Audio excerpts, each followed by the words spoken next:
Okay. You lead it, man. You got it.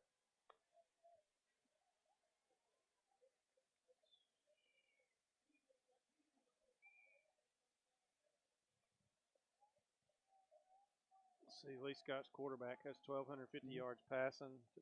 His best receiver has 1,000. Oh,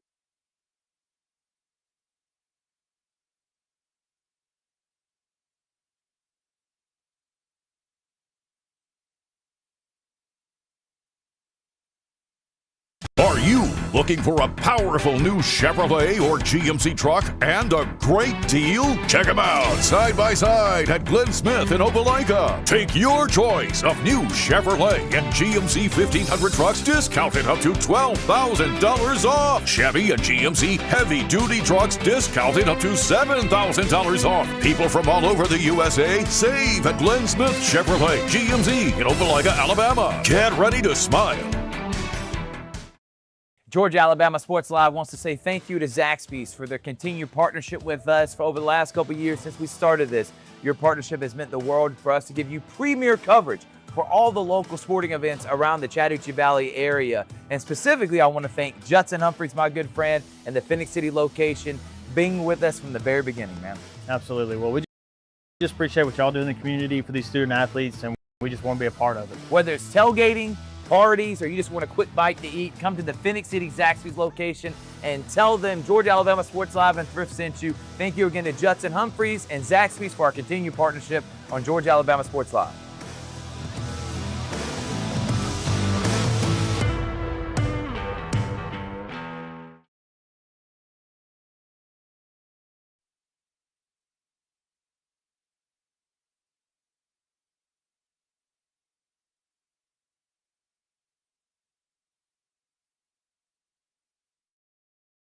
I'm always on the go. But with the Kinetic Credit Union app, Kinetic is always with me. The Kinetic mobile app is virtual banking at its best.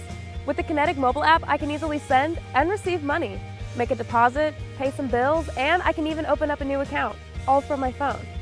And I can monitor all my accounts in one place, all on the go. The Kinetic mobile app, energized banking at its best. Kinetic Credit Union, the energy for your dreams.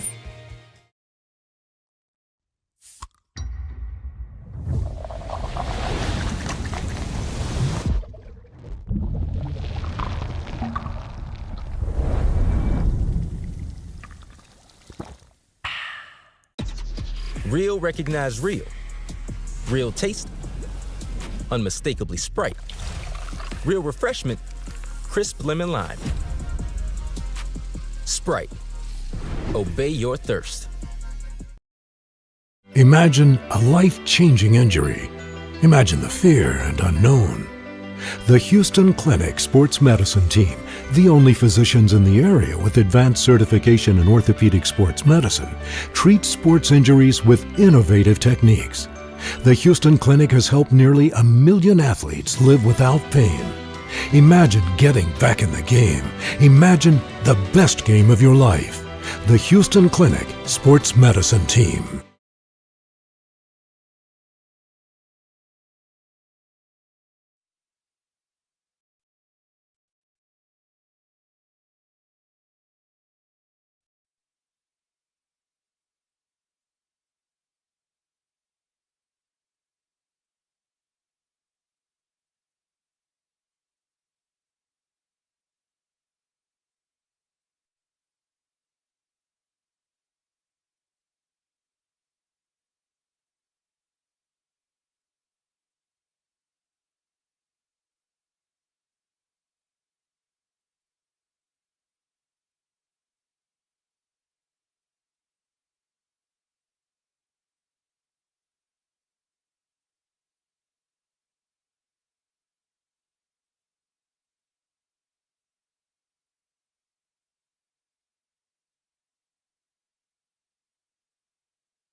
And good evening, ladies and gentlemen. Welcome to Auburn, Alabama, a road trip for Georgia Alabama Sports Live. It's Zaxby's Game of the Week with Glenwood as they take on the Warriors of Lee-Scott here in Auburn.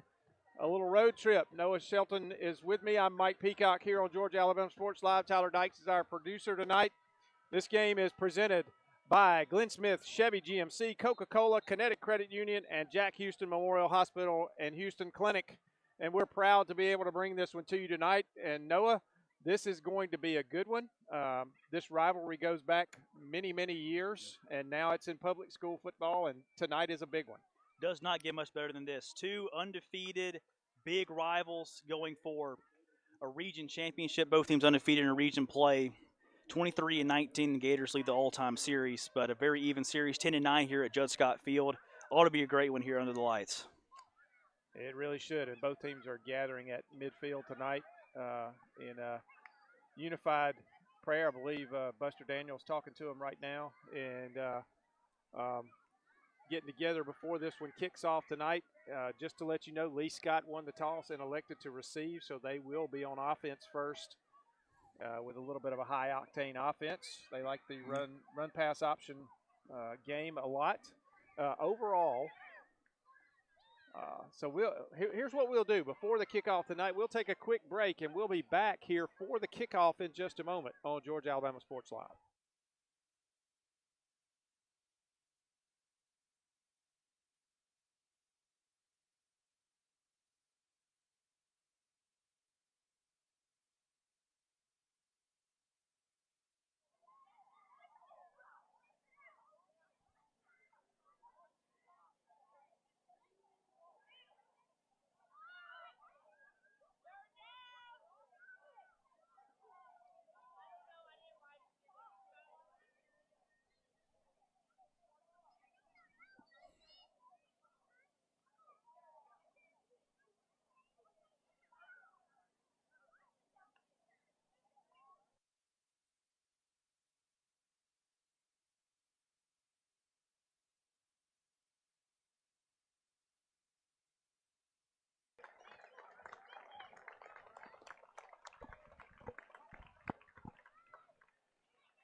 And we're back here at Judd Scott Field on the campus of Lee-Scott. And Noah, talk a little bit about that midfield meeting right there in the moment of silence. Yeah, it's been a very sad week for the Glenwood community. Jackson Griggs, a graduate just a few years ago, lost his life late last weekend.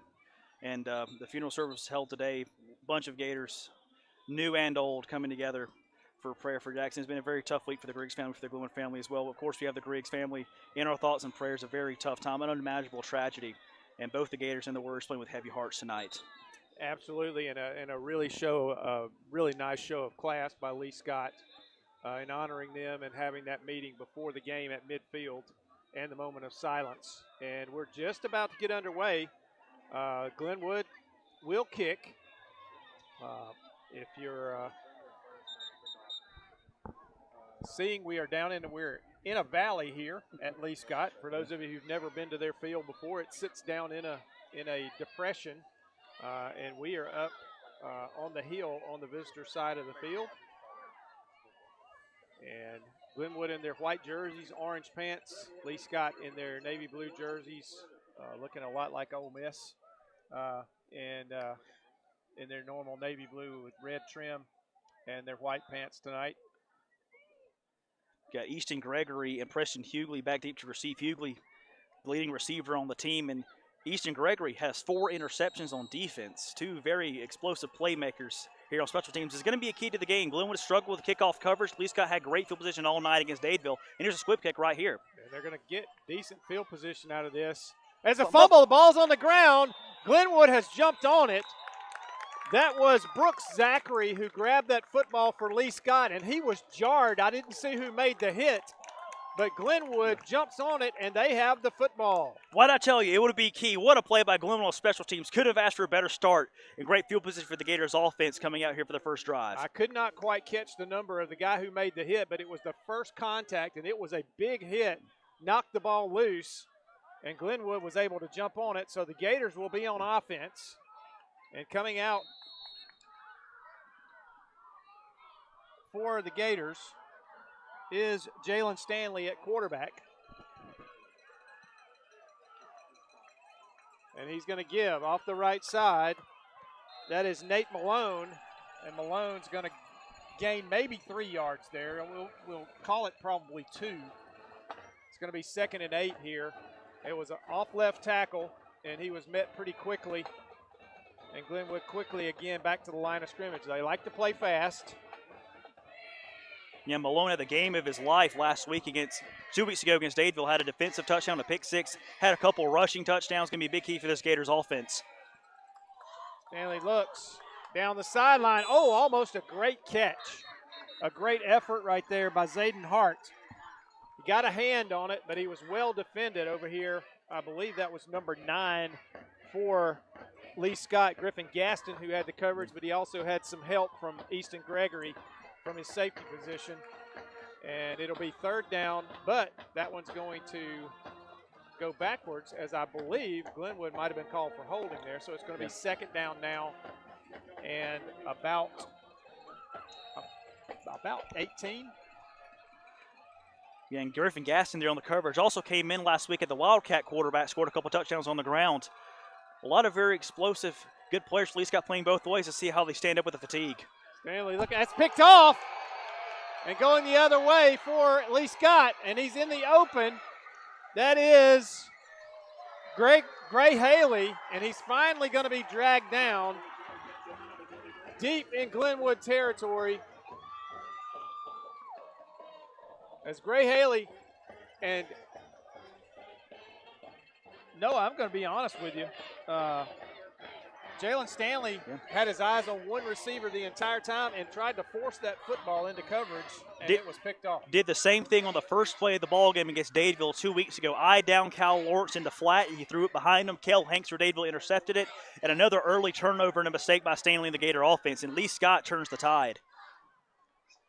So, the Lee-Scott offense on the field. They are led by quarterback Max Hammer. He's going to look out in the left flat, completes it, and quickly covered by Glenwood over there. And that was Klein Edwards on the play for the Gators.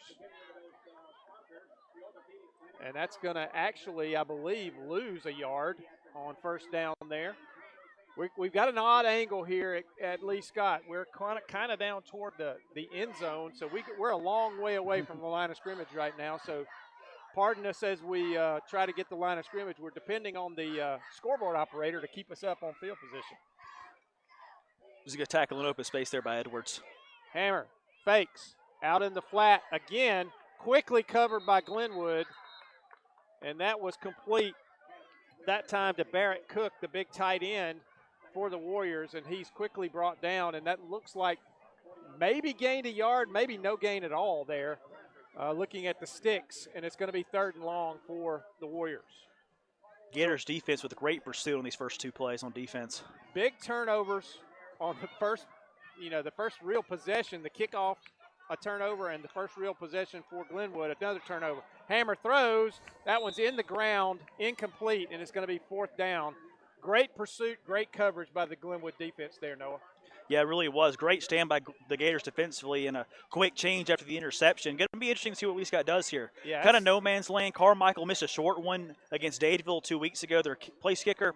Let's see if they keep the offense out there. Kind of no man's land. The 23-yard line. There's definitely no sense in punting. They are going to keep the offense out there. 4th down and 11 from the 23. So they've got to get all the way to the 12-yard line to get a 1st down. You got 3 receivers right, a single receiver left. They spread the field. And then here's a whistle. And I believe that was a false start on one of the wideouts on that right side for the Warriors. And that'll back them up, and it'll be 4th and 16 now from the 28-yard line. So not a clean start to this game for either team, Noah. 2 turnovers in the first, 50 seconds or so? Absolutely. Maybe a little bit of nerves. You can't really make it any better. A region championship game, at least for the regular season standings. 2 arch rivals that have really not liked each other for a long time. Very long, since the 80s. So, it doesn't get much better than this on Friday night, that's for sure. Hammer in the shotgun. 3 receivers right, single receiver left. He comes out. He looks right. He's making his reads. He's going through his checkdowns. He's rushed. He's being chased. There's another flag down on the field, And that one is knocked away, but PI. there's another flag, and they're going to call pass interference, I believe, on Glenwood. I think we've got a hold on Lee-Scott in the backfield and probably a pass interference penalty. So it looks like we're going to just play this play over and act like it never happened. Yeah, it looked like Zayden Hart in the back end cut in front of the receiver and bumped in out of the way of the ball. It was a definite hold in the interior of the offensive line for Lee-Scott, but Warriors really catch a break, going to get a redo on this 4th down attempt. And those will offset, so we'll do it again. It'll be 4th and 16 from the 28. And great job of coverage there, Noah, as Max Hammer had nobody to throw the football to and was chased around. He got some pursuit and was able to get the pass off. And it actually, to me, looked kind of like a really good play by the defense because the defense can make a play on the ball. So let's do it again. 4th and 16. Hammer's going to roll to the right. He's rushed. He's going to throw, and it is complete. I believe, no, incomplete. Incomplete. It hit the ground, and it is going to go over to Glenwood on downs at the 28-yard line. So an excellent job by the Gator defense here, Noah, to get that going. And we'll take a break real quick, and we'll come back for the second possession of the game for the Gators on Georgia Alabama Sports Live. Hello, everybody. This is DJ Jones with the Sports Vision's morning show for the best in local, regional, and national sports news. Weekdays from 6 a.m. to 9 a.m. You can find the Sports Vision's morning show on Facebook, YouTube. Also, you can listen to us on Apple and Spotify by typing in the Sports Vision. Back here at Lee-Scott, the give is up the middle. I believe that's Malone with the carry. And he's going to gain, looks like about 5 or 6 yards. They called the pass for Lee-Scott complete but short of the sticks. It was 4th and 16. He got 13, so it was 1st and 10 there for the Gators from the 15, now 2nd and 8 from the 17. Yep, there we go. 2 receivers to either side for the Gators. They're going to roll. Great pursuit, and he's hit from behind for a loss. And on the tackle for the Warriors is Brooks Zachary. Chased the quarterback Stanley down from behind, and that's going to be a loss back to about the 13-yard line, I believe. Let's see. I'm guessing at where the stick is, where the down marker is. They've still got it on the 18, and we know they're on the 10, so that was a big loss. What defense by this Lee-Scott secondary really got burned a few times against Dadeville on some deep passes. Cal Lawrence, Cam Dawson can't get open so far. Neither can Cade Cox as Lee-Scott there jumps offside. So a quick, easy 5 yards for the Gators. The hard count got him. Give him 5 yards there. So it'll be 3rd and 10 for the Gators at the original line of scrimmage, the 15-yard line.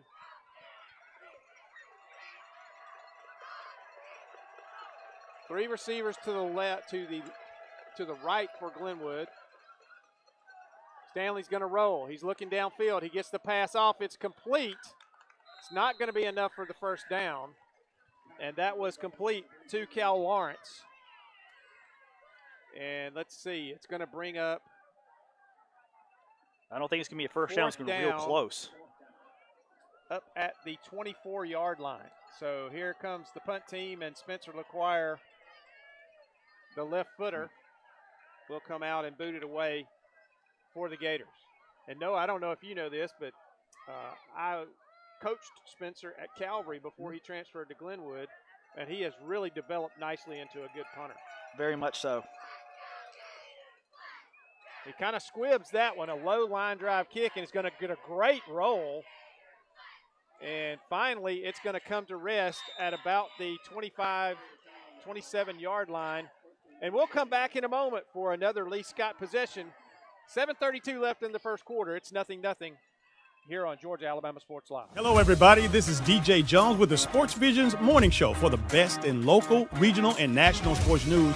Weekdays from 6 a.m. to 9 a.m. You can find the Sports Vision's morning show on Facebook, YouTube. Also, you can listen to us on Apple and Spotify by typing in the Sports Vision's morning show and download the Sports Vision's radio app right now in your app store today. Sports Vision 92.1. Welcome back to Auburn. Lee-Scott, first play. That is going to be Brooks Zachary on the carry. And he's a load to bring down, and he's going to gain about a yard that time. Another great job by the Glenwood defense. And so far, Noah, these two defenses are showing out here in the first quarter. Yeah, they really have. The Gators have shut down Zachary for the most part so far in the early going. Zachary, really the workhorse for this Lee-Scott offense, over 1,000 yards on the ground. Still feel like both teams are really jittery and playing rather nervous. See who the first team to settle in is. Hammer going to fake that one. He's rolling out to his right. He looks, and he completes the pass. That one is complete to Preston Hughley. That's the leading receiver for the Warriors. Comes in with about 580 yards receiving on the year. Averages about 83 yards a game for the Warriors. And that one is complete, and it is a first down for Lee-Scott. The first down for either team so far in this game.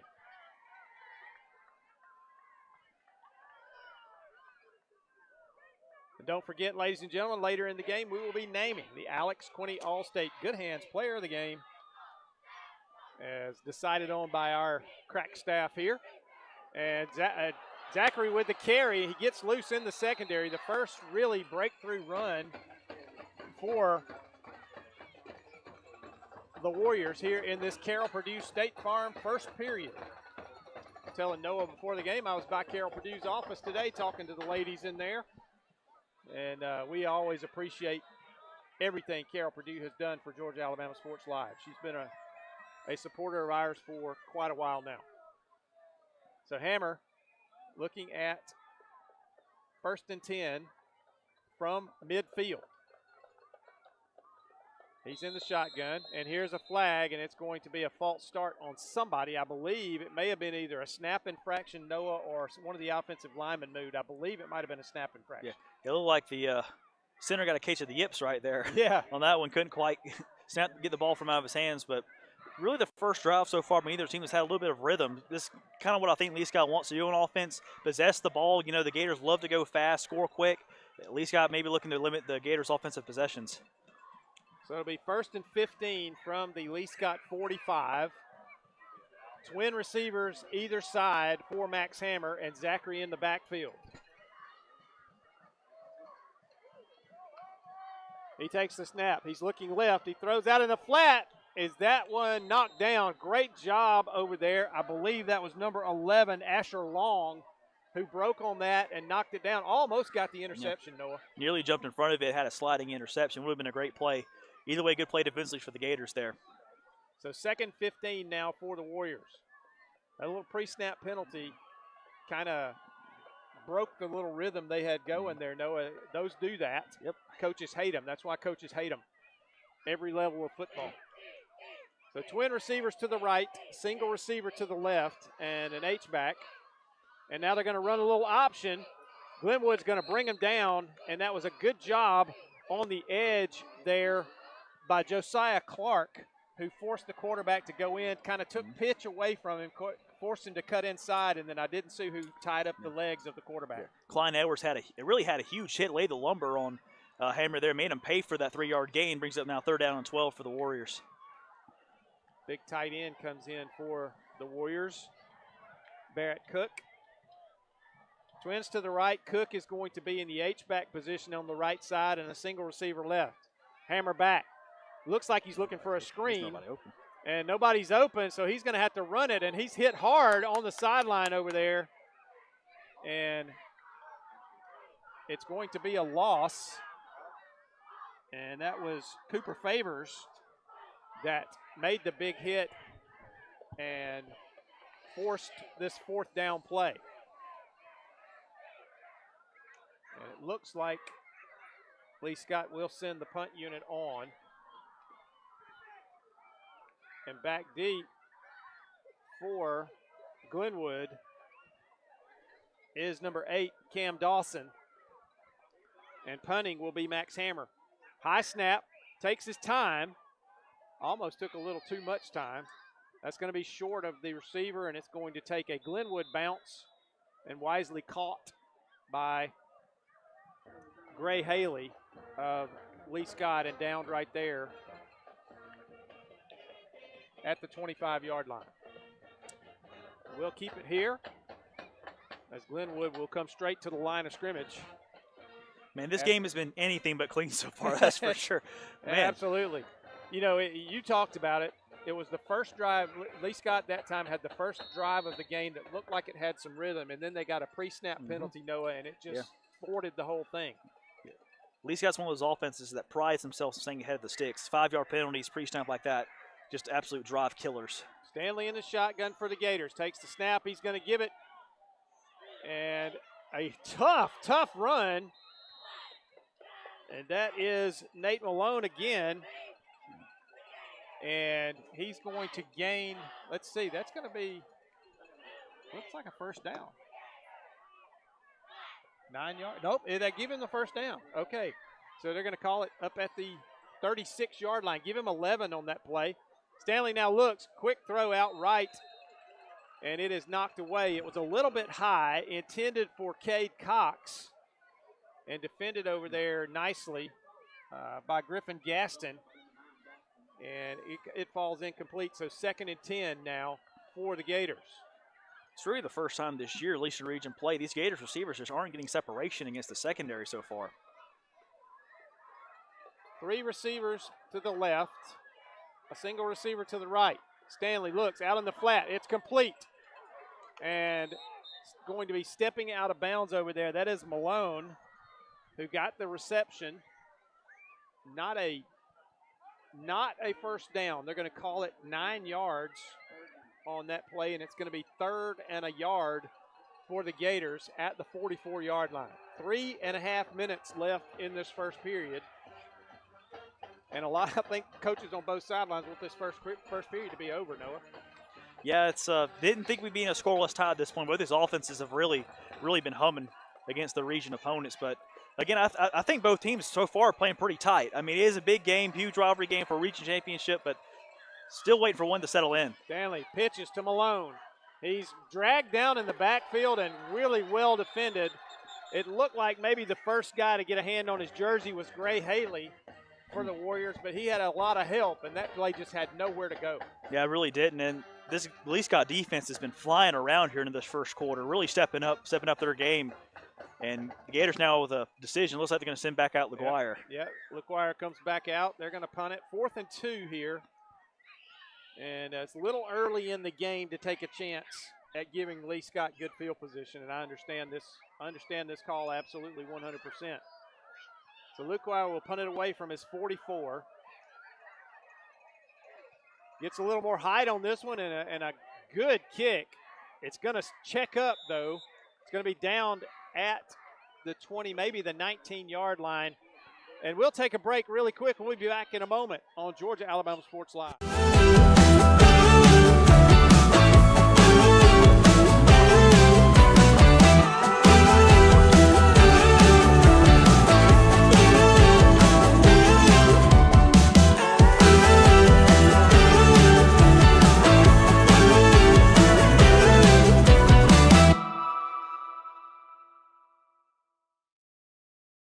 And we're back here in Auburn, Alabama on Georgia Alabama Sports Live. It's 0-0, 2:39 left in the first period.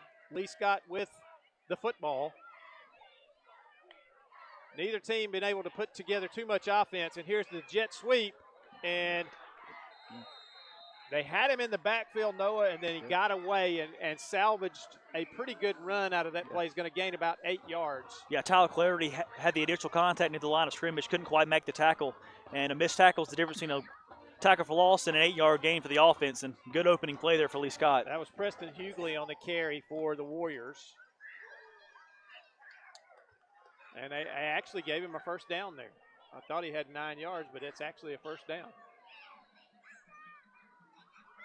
Man in motion.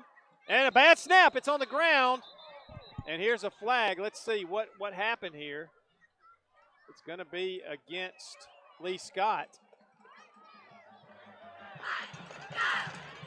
Is that another snap infraction? It looked like it to me, yeah. But if you're a Glenwood fan, you wish they didn't even see it because the Gators jumped on the fumble. So, another. That's the second time we've seen that tonight with the center for Lee-Scott.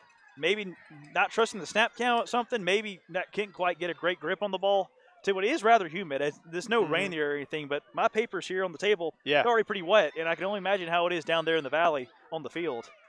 A lot of dew here tonight for sure.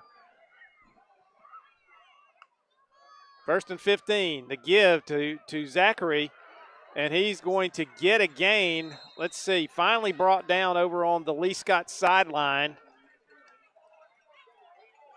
And let's see, he's going to gain about 6 yards there. It's going to be maybe, let's call it 7. 2nd down and 8 now for the Warriors. And folks, don't forget, stick around at halftime. We're only in the first quarter here, but stick around at halftime for the Halftime Update Show presented by the Beck Center with Richard Holdridge. Richard's always chomping at the bit to get that halftime highlight show going, and he always does a great job.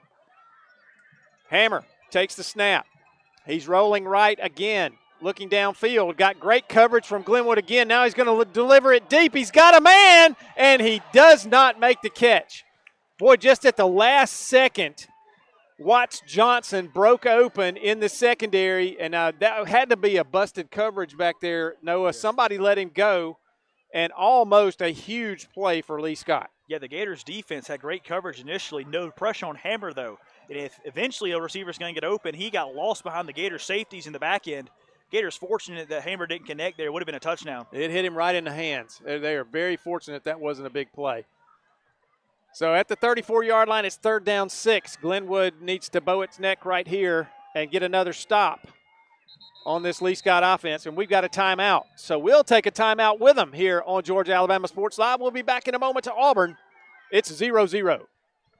At Jack Houston Memorial Hospital, our focus is you. Even though we performed more than 1,300 joint replacements last year, we treat you like you are our only patient. Your surgeon explains your joint replacement, so nothing is a surprise. Our team knows your treatment plan, and we work together to get you back on your feet again. That's why our hospital is recognized year after year as a leader in patient satisfaction and quality of care. Jack Houston Memorial Hospital. Excellence, always. Imagine a life-changing injury. Imagine the fear and unknown. The Houston Clinic Sports Medicine Team, the only physicians in the area with advanced certification in orthopedic sports medicine, treats sports injuries with innovative techniques. The Houston Clinic has helped nearly 1 million athletes live without pain. Imagine getting back in the game. Imagine the best game of your life. The Houston Clinic Sports Medicine Team. Back at Lee-Scott, 1:01 left in the first quarter.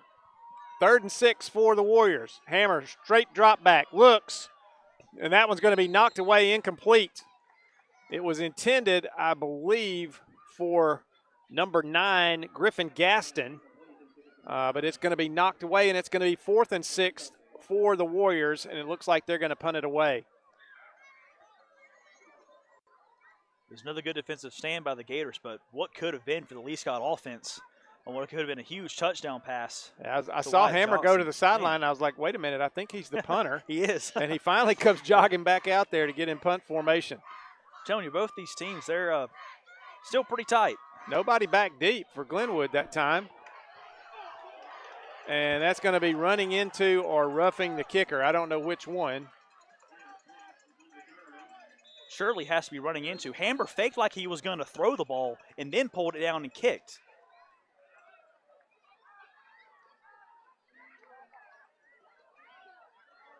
Let's see what the call. That's running into. They did not call the personal foul. So that's going to be 5 yards, but it's going to give Lee-Scott 4th and short, Noah. Let's see what they decide to do. And they've got a discussion going on here with a couple of the officials. Let's see.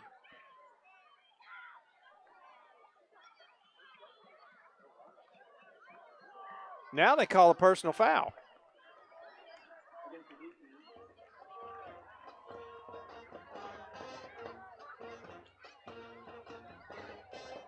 So the personal foul was not there's more than one personal foul. Yeah, one of them was there was declined. the running into the kicker, which was the original call, but the second flag was a personal foul against Glenwood, and that's costly, Noah, because that gives Lee-Scott a first down.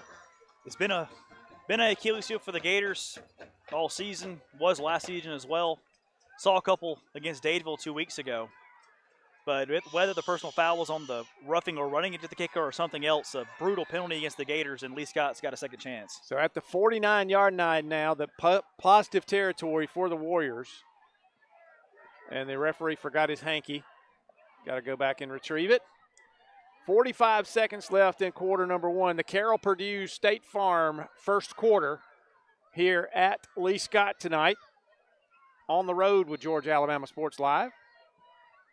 And we're proud to bring it to you. Hammer in the shotgun. Running back Zachary with him. Man in motion. That's going to be the little quick forward pass. And that's going to be completed to Preston Hughley. And he is going to gain, let's see, they're going to give him about 5 yards, I believe, maybe 4. Well, let's call it 3. Second down and 7. Actually, it looks more like second down and 6 from here, but we have an awkward angle.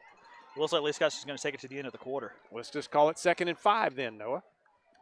What a quarter it's been. They're going to let this first quarter run out. We're going to take a break as soon as the clock runs out here. It'll be 2nd and 5 when we come back and begin the second quarter. That's it for the Carroll Purdue State Farm first quarter of tonight's game.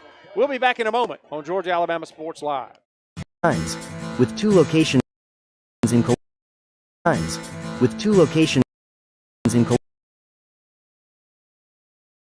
And a great deal? Check them out. 1,500 trucks Chevy and GMC heavy-duty trucks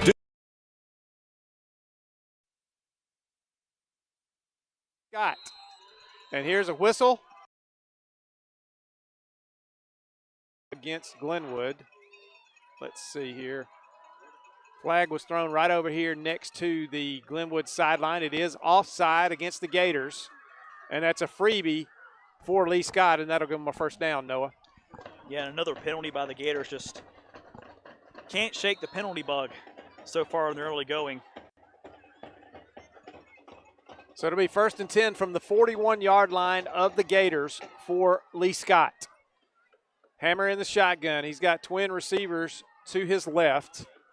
Single receiver to his right. Now man in motion. He's going to give it to Zachary. And Zachary's going to be hit hard at the line of scrimmage. He's going to go down, maybe gained a couple there. And that was Klein Edwards on the stop for the Gators. We're going to give him 3 yards. 2nd down and 7 from the 41. From the 38.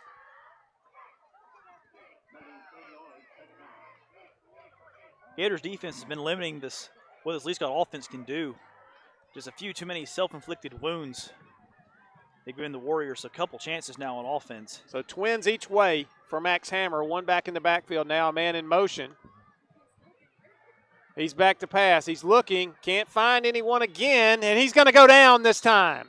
They finally get the pass rush to go with the coverage, Noah, and he goes down. And Klein Edwards, again, making the big stop there with the sack.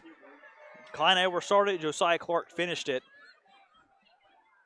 Really first time we've seen pressure on Hammer today. Good job by the Gators defense there to force 3rd and long. Lost about 3 yards on that one in the backfield, and it's 3rd down and 10 now from the 41 as we go to 10:45 left in the second quarter. Folks, don't forget, coming up at the break, it's the halftime update show with Richard Holdridge, presented by the Beck Center. Your home for the latest scores, highlights, and halftime analysis. And there is a timeout going to be taken by Lee-Scott. So we'll take it with him. We'll be back in a moment on Georgia Alabama Sports Live. I'm always on the go. But with the Kinetic Credit Union app, Kinetic is always with me. The Kinetic mobile app is virtual banking at its best. With the Kinetic mobile app, I can easily send and receive money, make a deposit, pay some bills, and I can even open up a new account, all from my phone. And I can monitor all my accounts in one place, all on the go. The Kinetic mobile app, energized banking at its best. Kinetic Credit Union, the energy for your dreams.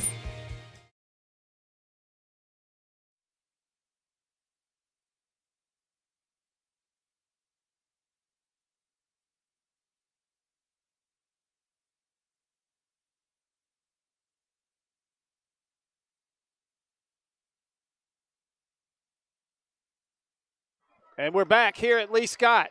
3rd down and 10. Time for a stand for Glenwood. Hammer's going to roll to his right. He's going to get to the edge over there and be brought down, and he is not going to get the first down. Looks like he's going to gain about 7 on that one, maybe 6 yards. Well, PA announcer said he gained 4 yards, so we'll go with what he says. 4th down and 6 now from the 36, or well, let's call it 4th and 5 from the 36-yard line. And let's see what they decide to do here. Are they going to keep the offense out there? Looks like they are. No, they're gonna run an offensive play here. At least try to draw the Gators off sides that they did earlier in the drive.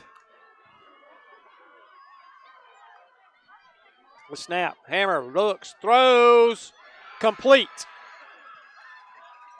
And I believe that is Easton Gregory on the reception over there on the right sideline. And now are they calling it incomplete? They're talking about it. They're still talking about it over there. Now they're calling it incomplete. Incomplete. They're going to say that one hit the ground. And Buster Daniel can't believe it over there on the sideline. He cannot believe it. The official up the field called it complete, and the guy down the field a little bit said, no, that one hit the ground. And Buster wants to talk to him. Buster's on a crutch over there. And you wouldn't believe it, though. You wouldn't know it. He's hobbling around a little bit, but he's that doesn't affect his hand, his animation one bit. He's very animated with the officials over there on that sideline. So the ball is going to go over to Glenwood on downs again. That's the second time that Glenwood is held on 4th down. And the offense back on the field, and let's see if they can get something untracked here on offense and get something going. Malone in the backfield. Stanley at quarterback. Spread formation.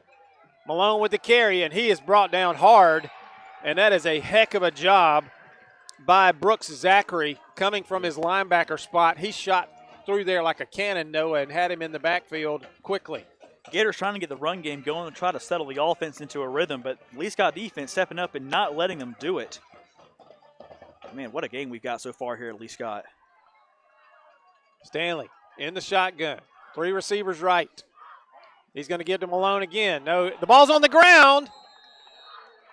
He put it in there, but Glenwood got back on. I believe Stanley jumped back on the football. He put it in there and kind of rode it a little bit, and when he tried to pull it out, lost the football. And that's one of those, Noah, when you're reading a play like that for a quarterback, you got the quarterback and the running back have to read each other a little bit, and Stanley held on to the football, wanted to keep it, and I believe Malone had a hold on it, and it just came loose. Thankfully, Stanley able to get back on it. 3rd down and 14 now for the Gators. Trips right. The fake, and he's going to be brought down in the backfield. He gets rid of the football. Or is they going to call that a fumble? Let's see. Are they calling it incomplete? They're calling it a fumble, and it was picked up by Malone. Either way, going to be 4th and long. And on will come LeQuire. He'll punt it away from his own 36-yard line. And deep for Lee-Scott will be Easton Gregory. Stanley really been running for his life all night in the pocket. And a good kick by LeQuire. This one's going to take a good roll, but Gregory's going to field it back there, and he's going to be quickly brought down. He fumbles it out of bounds, but as he goes out of bounds, and we'll come back in a moment. 7:33 to go in the half on Georgia Alabama Sports Live.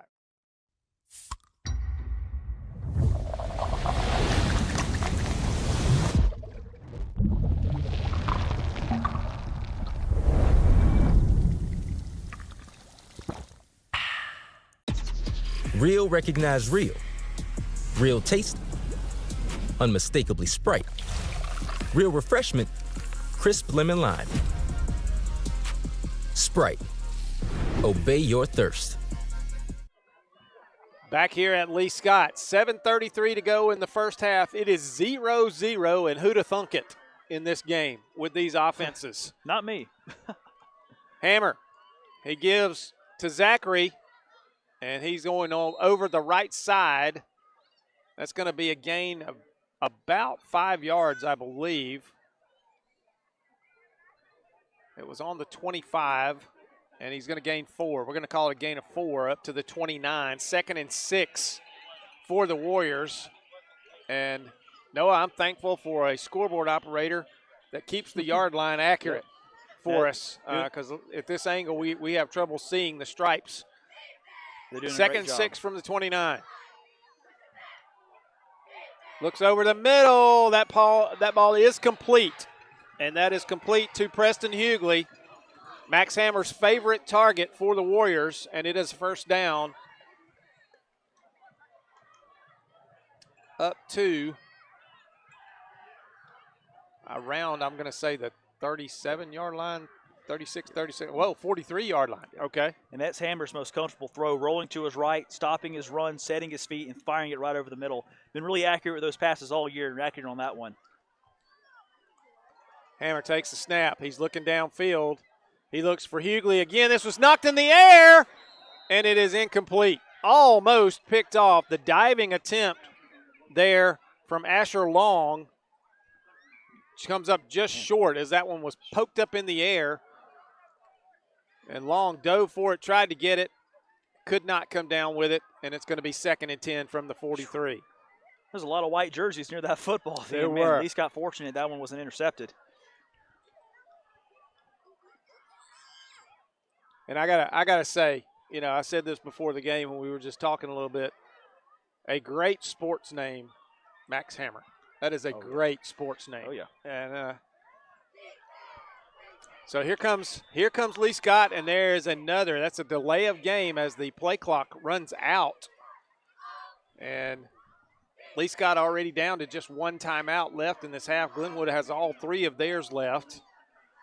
And so that'll back them up 5, another pre-snap penalty. And it's going to be 2nd and 15 from the 38-yard line. Had a lot of laundry on the field so far. Yes, we have. 6:23 to go in this second quarter. 3 receivers to the left, single receiver to the right, 1 back in the backfield for Lee-Scott. Hammer rolls. He's going to give on a little quick draw to Zachary, and he's into the secondary, and he kind of awkwardly slips down there.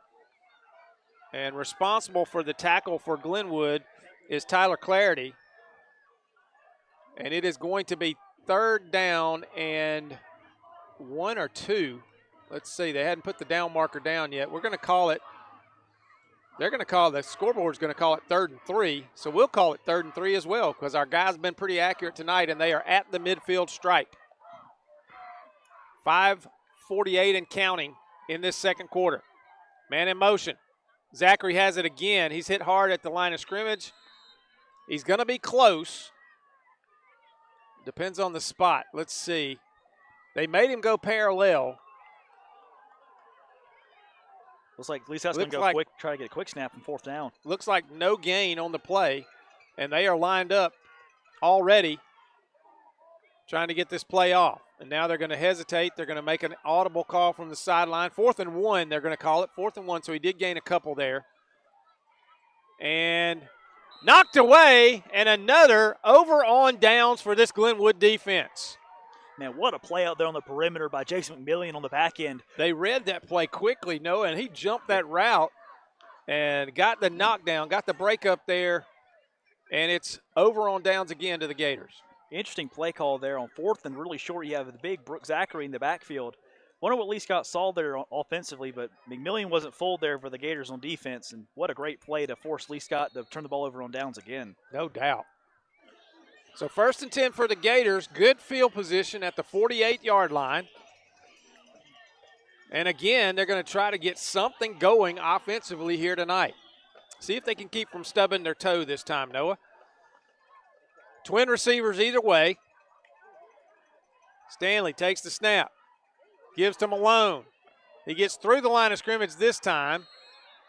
He's going to make a gain. Let's see what they give him. About 3 yards, 2 to 3 yards maybe.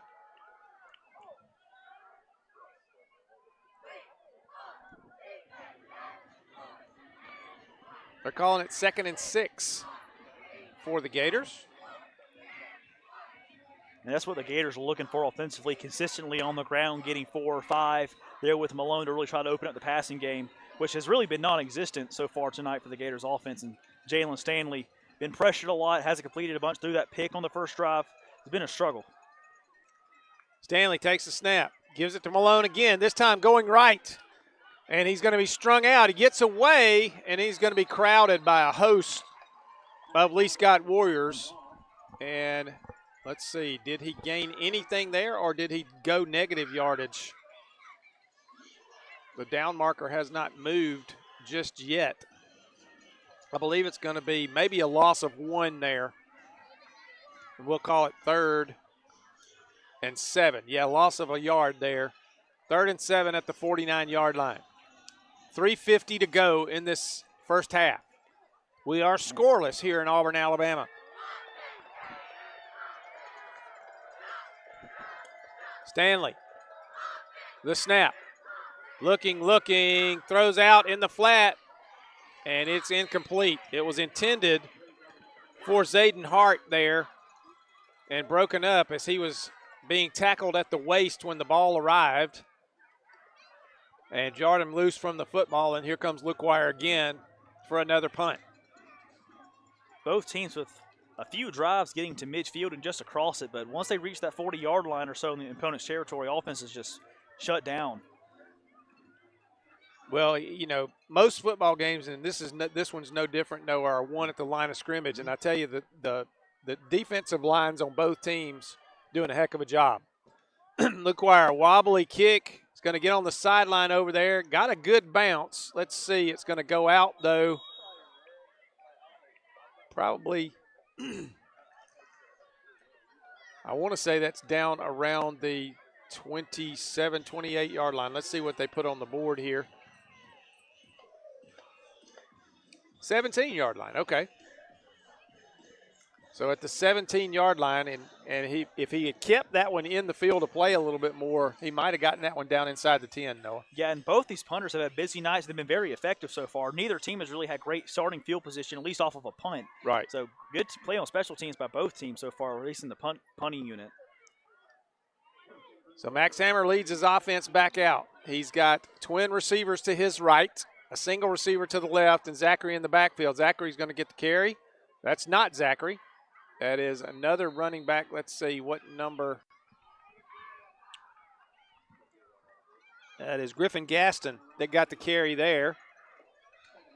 Where's number 9 for the Warriors? And he's going to get to the 24-yard line. So that's a gain of 7 on that play. It'll be 2nd down and 3 from the 24. Surprised they haven't put him in at Wildcat quarterback so far tonight, just to change it up a little bit. Traditional offense hasn't done that much. He came in against Dadeville 2 weeks ago, scored twice on the ground in the Wildcat formation. So let's see how creative Lee-Scott wants to get. Zachary back in the backfield. Now it's going to be just a straight quarterback run with Zachary a lead blocker. He's tripped up. That's going to be a 1st down as Max Hammer on the keeper.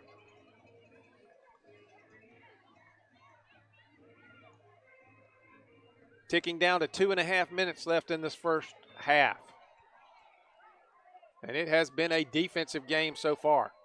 That has been the telltale story of this contest.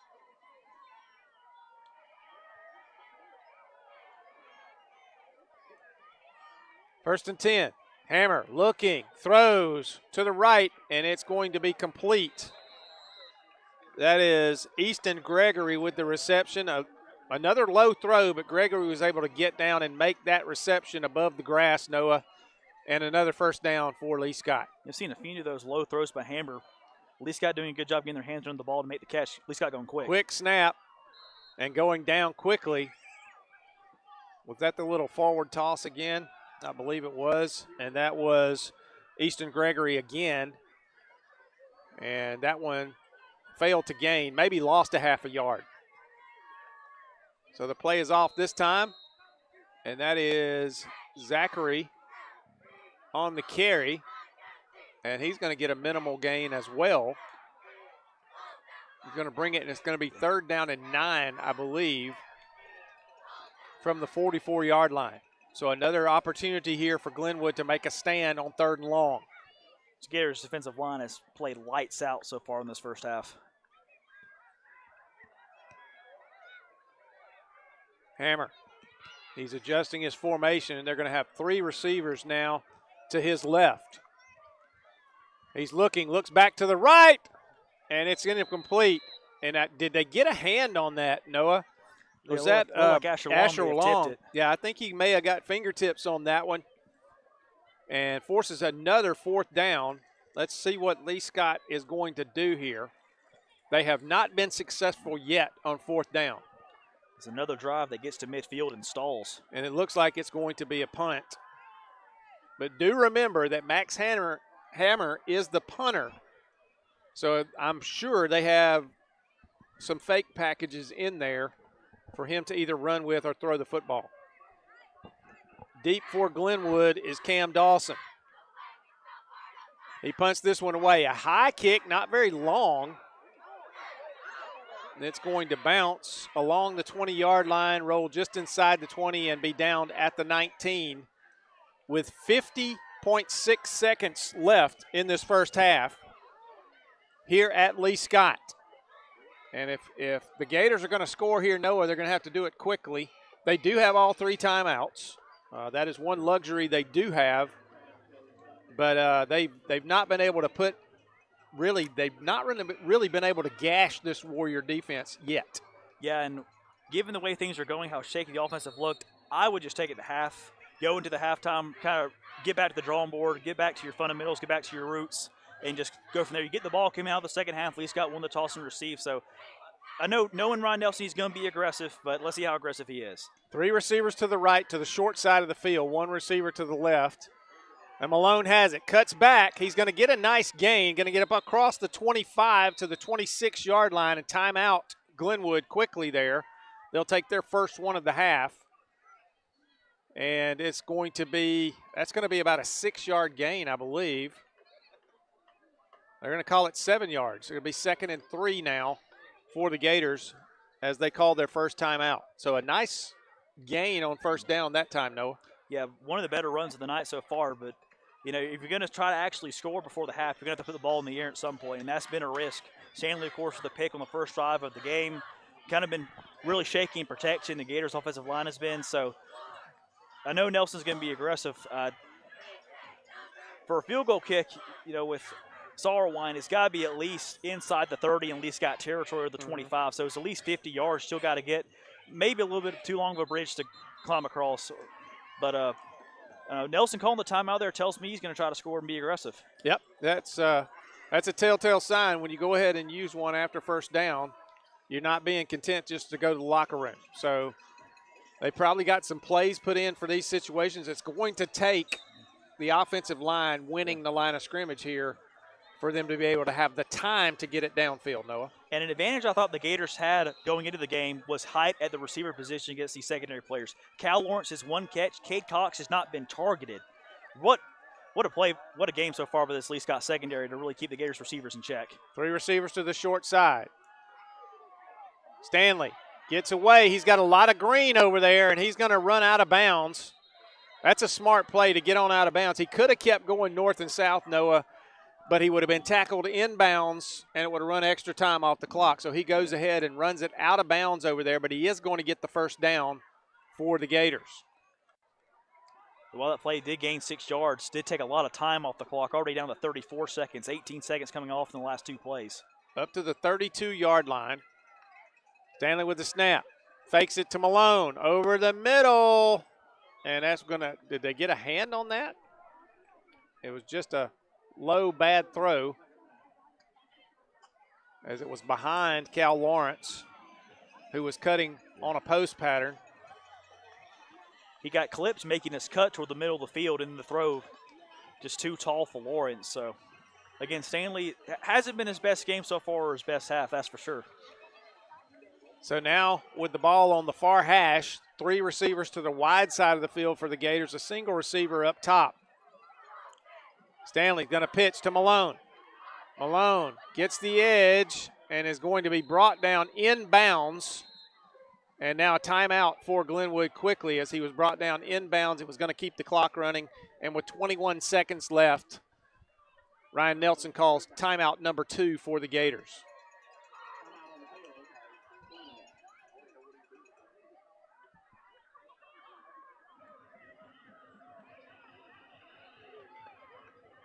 Beautiful night here in Auburn, Alabama. Temperature's probably in the 70s, and it's dropping a little bit. I looked at the hourly before I left. It said it would probably be about 69 degrees before the game was over, and it is a primo night.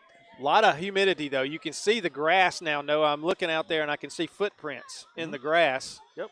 So there's a lot of moisture in the air. No rain, nothing like that, but a lot of dew out here tonight. There's a little wet film on our table here, and on my little sleeve protectors, they're getting a little moist here. And I think we've seen it play out in the game too. Baylor Lane, the center for Lee-Scott, a couple snap infractions, maybe not quite getting the right positive grip on the football to snap it back to the quarterback. So, and these offensive, they've been playing like it's been played in torrential downpour. Yeah. Because either offense, they move the ball a little bit, but once they get to midfield, it seems like every drive is stalled and teams have to boot it away. So 21 seconds left. You think, what, maybe 3 more plays for the Gators to try to score? It'd be a max probably of 3 plays, and that's getting them off quick.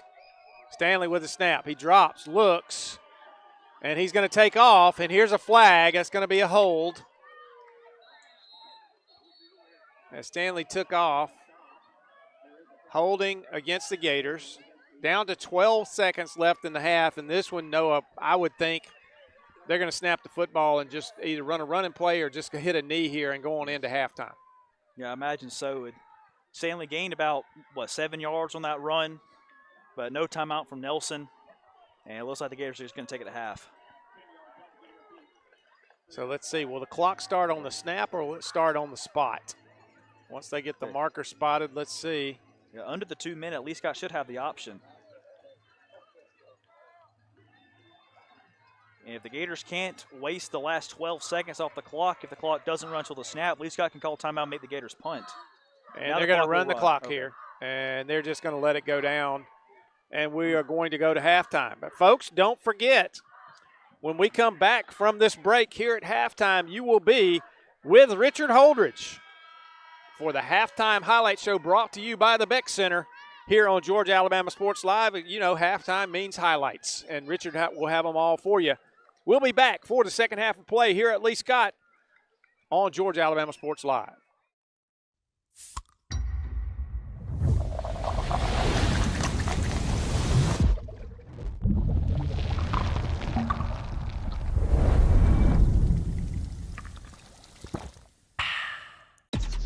Real recognize real.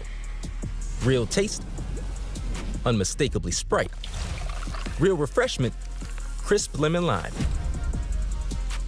Sprite. Obey your thirst.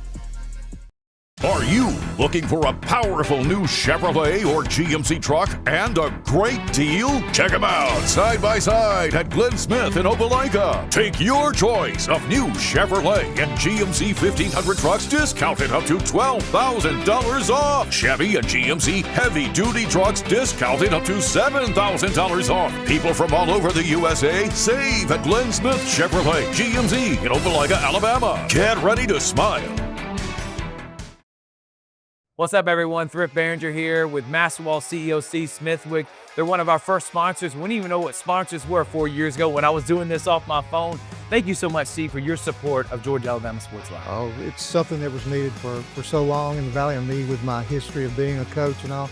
Love to support it. You do a great job with that. Even when you were doing it on your phone, it was great. I appreciate it, man. And again, we wouldn't be able to cover the 50 different high schools and all the different sports without Masterwall and different businesses like yourself. But you're also a coach and now an award-winning author. We have Believer, Bulldog, and Coach. You can get on Amazon right now.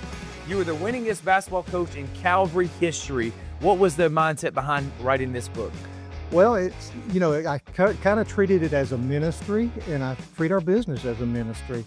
Loved what I did as a coach, working with those young guys and trying to set an example and point them in the right direction, and kind of do the same thing with business. So, you got to build it with a lot of good people around you, the right support group, and once again, I call it a ministry because that's the way I see it. You can get this award-winning book right now on Amazon, and it's going to tell the whole story of C. Smithwick from being an award-winning coach and a Hall of Famer and having the court named after him and then building this incredible business. I can't wait to dive into it, Coach. Good. Hope you enjoy it. It's about never giving up. So that's what a coach needs to know. It's what an entrepreneur needs to know. The name of it is Believer Bulldog Coach right now on Amazon. And thank you again to C. Smithwick and Maxwell for their support of Georgia Alabama Sports Live. Thanks for having me.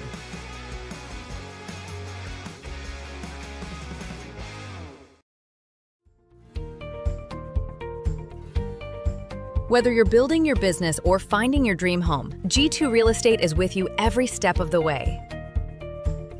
Commercial or residential, our mission is the same, turning your vision into reality. With experience, insight, and a commitment to your success, we're more than brokers, we're your partners. G2 Real Estate, building futures one property at a time.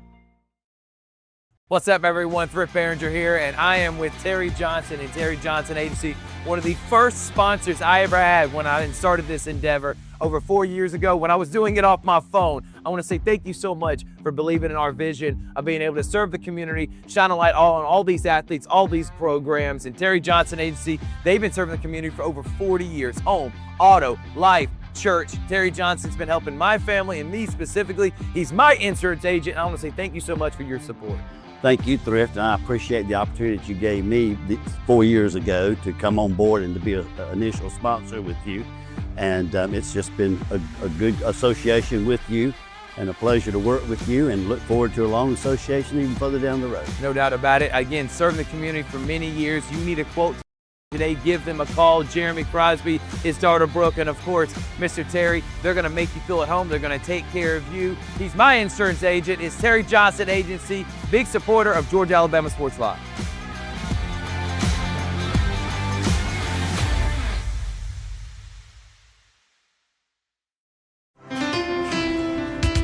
At Planet Fitness, there's strength in numbers. The number of different workouts to do. 1, 2, 3. Different clubs to do it in. Friends to do it with. Looking good, everybody. Here we are. And the number of ways to recover from it all. You got this, come on. And it all adds up to one membership. The Planet Fitness Black Card. Access any location, bring a friend anytime, and recover in the Black Card spa. One more, everybody. We're all strong on this planet. Planet Fitness. Hello, everybody. This is DJ Jones with the Sports Visions Morning Show for the best in local, regional, and national sports news. Weekdays from 6 a.m. to 9 a.m. You can find the Sports Visions Morning Show on Facebook, YouTube. Also, you can listen to us on Apple and Spotify by typing in the Sports Visions Morning Show, and download the Sports Visions radio app right now in your app store today. Sports Vision 92.1. We are your hometown sports guys. I'm always on the go. But with the Kinetic Credit Union app, Kinetic is always with me. The Kinetic mobile app is virtual banking at its best. With the Kinetic mobile app, I can easily send and receive money, make a deposit, pay some bills, and I can even open up a new account, all from my phone. And I can monitor all my accounts in one place, all on the go. The Kinetic mobile app, energized banking at its best. Kinetic Credit Union, the energy for your dreams. Imagine a life-changing injury. Imagine the fear and unknown. The Houston Clinic Sports Medicine Team, the only physicians in the area with advanced certification in orthopedic sports medicine, treats sports injuries with innovative techniques. The Houston Clinic has helped nearly 1 million athletes live without pain. Imagine getting back in the game. Imagine the best game of your life. The Houston Clinic Sports Medicine Team. Georgia Alabama Sports Live wants to say thank you to Zaxby's for their continued partnership with us for over the last couple of years since we started this. Your partnership has meant the world for us to give you premier coverage for all the local sporting events around the Chattahoochee Valley area. And specifically, I want to thank Judson Humphreys, my good friend, and the Phoenix City location, being with us from the very beginning, man. Absolutely. Well, we just appreciate what y'all do in the community for these student athletes, and we just want to be a part of it. Whether it's tailgating, parties, or you just want a quick bite to eat, come to the Phoenix City Zaxby's location and tell them Georgia Alabama Sports Live and Thrift sent you. Thank you again to Judson Humphreys and Zaxby's for our continued partnership on Georgia Alabama Sports Live.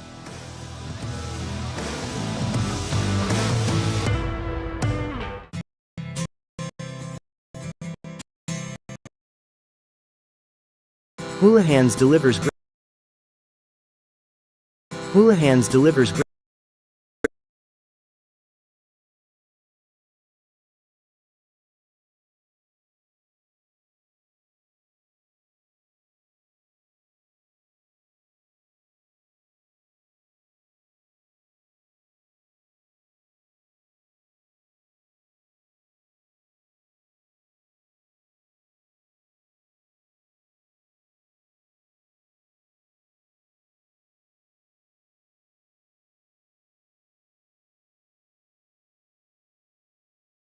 Everybody, and welcome remote studio for the Beck Center. I want to thank Roger Beck for allowing us to do this halftime show and using the Beck Center in South Columbus here for the GIAA Softball Championships presented by the Beck Center.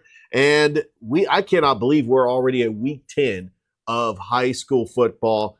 We've got a lot of games to cover here in the Chattahoochee Valley. Let's go ahead and start with the Muskogee County games. It started a 7 o'clock kickoff up at Kinnett Stadium, and we've got a really good game, and this is for playoff implications for the Spencer Green Wave as they are leading Shaw 24-20 in the fourth quarter. Shaw was up 14 to 10. Spencer took the 17-14 lead. This has been back and forth. Spencer went up 24-14, and then Shaw with a big kickoff return, and they are trailing by 4. They missed the extra point. Spencer trying to close this one out and trying to secure a playoff spot because they know they have a massive game next week against the Columbus Blue Devils. Speaking of those Columbus Blue Devils down at Otis Spencer Stadium, they are in the fourth quarter and they are leading the Kendrick Cherokees 30-7. Columbus trying to go to 7-1 with 2 games left. They control their own destiny, and they are projected to be a playoff team right now. They have not made the playoffs since 2018. Start of the third quarter, Pacelli leading Turner County 14-6, and this is homecoming for Pacelli, and we're going to try to get an update. About 3.5 minutes left to go in the third quarter. DJ Colvin's got a touchdown run. Dustin Sherman has a touchdown pass. Turner County, a GHSA school out of Ashburn, Georgia, is really giving Pacelli fits at Dimel Field. And we have a scoreless game. Lee-Scott, Glenwood, it is 0-0. This has just been a defensive battle as this is for a region championship for both teams. A huge rivalry game up at Judd Davis Field up in Auburn. And it is 0-0 at the half. Start of the third quarter, Westfield School and Brookstone all knotted up at 7 apiece. And that is in the third quarter, about, we'll say, about less than 10 minutes to go in the third quarter. Pretty good defensive battle over there in Perry, as we want to thank the Middle Georgia Sports Network for live streaming this as we've simulcast this game with the Middle Georgia Sports Network and Georgia Alabama Sports Live. All right. We also have in the third quarter about 7 minutes left to go. Central Carrollton, one of the top teams in 4A, lead Harris County at Danny Durham Field 28-0. And Harris County's playoff hopes were dashed from last night's game when Stars Mill beat Northside. And then we also have down in Dothan in the Wiregrass, Dothan leading Smith Station 27-14. We also have a score update in the Georgia Alabama Sports Live Game of the Week. Let me get you that score for you. Right now, it is all Pike Road. This is for a region championship as they lead Russell County 28-6. Pike Road has been moving the football up and down the field. Bryson Riggins got into the red zone. Pike Road got a big interception, and Pike Road has proven why they are one of the top teams in 6A in the state of Alabama, and they can most definitely compete for a state championship. Over in Locust Grove, this game was 7-7 at the first quarter, but Strong Rock, 12 unanswered points in the second quarter. It might be at halftime. They lead Calvary Christian 19-7 as Strong Rock trying to get a playoff spot in the GIAA. Calvary trying to snap a 3-game losing streak. And this is a battle between two GIAA schools that are fighting for their playoff lives. Let's take a look at the scores from yesterday. We're going to start with the game that was on Georgia Alabama Sports Live. The Hardaway Hawks, congratulations to Coach Will Weldon getting his first victory of the season as head coach of Hardaway. They defeat Jordan down at Otis Spencer Stadium 48-7. And then up at Kinnett Stadium, a back and forth game. This was a big game for playoff implications. Stars Mill ends up defeating Northside 28-21 and pretty much dashing Northside's playoff chances because Stars Mill just won their third region game and they've won 2 in a row and they're now 3-6. They actually last week were coming into that Harris County game 1-6. So Stars Mill looks like they're going to secure that 4th and final playoff spot in that region. I can see Central Carroll, Griffin, Jonesboro, now Stars Mill. So it's looking like Northside and Harris County are going to miss out on the playoffs. So many games from around the Chattahoochee Valley trying to get the score updates, the most updated score updates. Hey, we even got the River Dragons taking on the Blue Ridge Bobcats. We might get a score update on that. But I just want to say congratulations to the Calvary Christian Knights, the softball team. They were able to defeat First Presbyterian Day, and they are going to the championship. That's going to be right here on this field at South Common Softball Complex, and you can catch those games on GIAA.tv. All right, we're going to go ahead and step aside, take a break. When we come back, we're going to have more of your score updates right here on the Georgia Alabama Sports Live Halftime Update Show presented by the Beck Center. For the big, for the small, the short, and the tall. Peacemakers, risk takers. For the optimists, pessimists, exhibitionists. For long distance love. For the farsighted, nearsighted. For introverts and extroverts. For the thinkers and the doers. For old friends. Coca-Cola. For everyone.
At Jack Houston Memorial Hospital, our focus is you. Even though we performed more than 1,300 joint replacements last year, we treat you like you are our only patient. Your surgeon explains your joint replacement, so nothing is a surprise. Our team knows your treatment plan, and we work together to get you back on your feet again. That's why our hospital is recognized year after year as a leader in patient satisfaction and quality of care. Jack Houston Memorial Hospital. Excellence, always.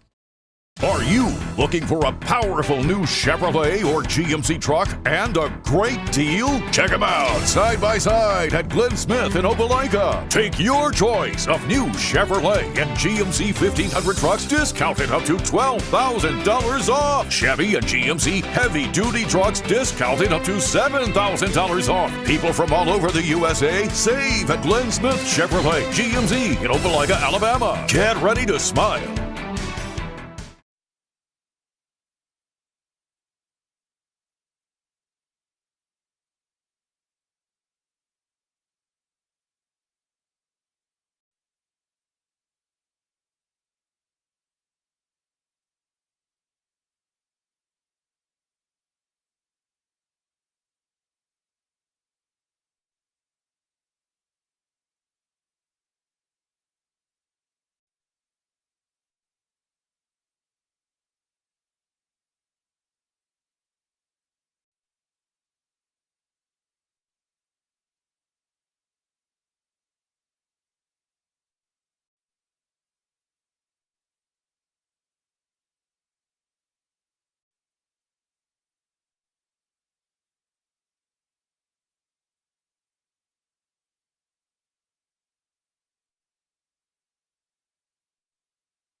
And we are back with you live here from Judd Scott Field on the campus of Lee-Scott Academy in Auburn, Alabama. It is 0-0 as we prepare to start this second half. And Noah, I think if anybody who was a betting man or woman would have lost a lot of money if you'd have told them it was going to be 0-0 at halftime of this game. Yeah, it's been two offenses that so far this season have really had their way against opposing defenses. But both teams, as I said, I still see they're playing pretty nervous, playing pretty tight. And in games like this where the offenses are pretty shut down, the defenses are playing so well, it comes down to either one big offensive mistake or a big play on special teams. I've got a feeling one team's going to make one big play one way or the other and find a way to win this low-scoring slugfest. But the Gators' defense has held up pretty well. The Gators' offense, the offensive line, has really not given Jalen Stanley much of a chance to find open receivers. Nate Malone, because of that, has not had much time to have anything going on the ground. Gators with just 41 total yards of offense in that first half. The defense has held firm.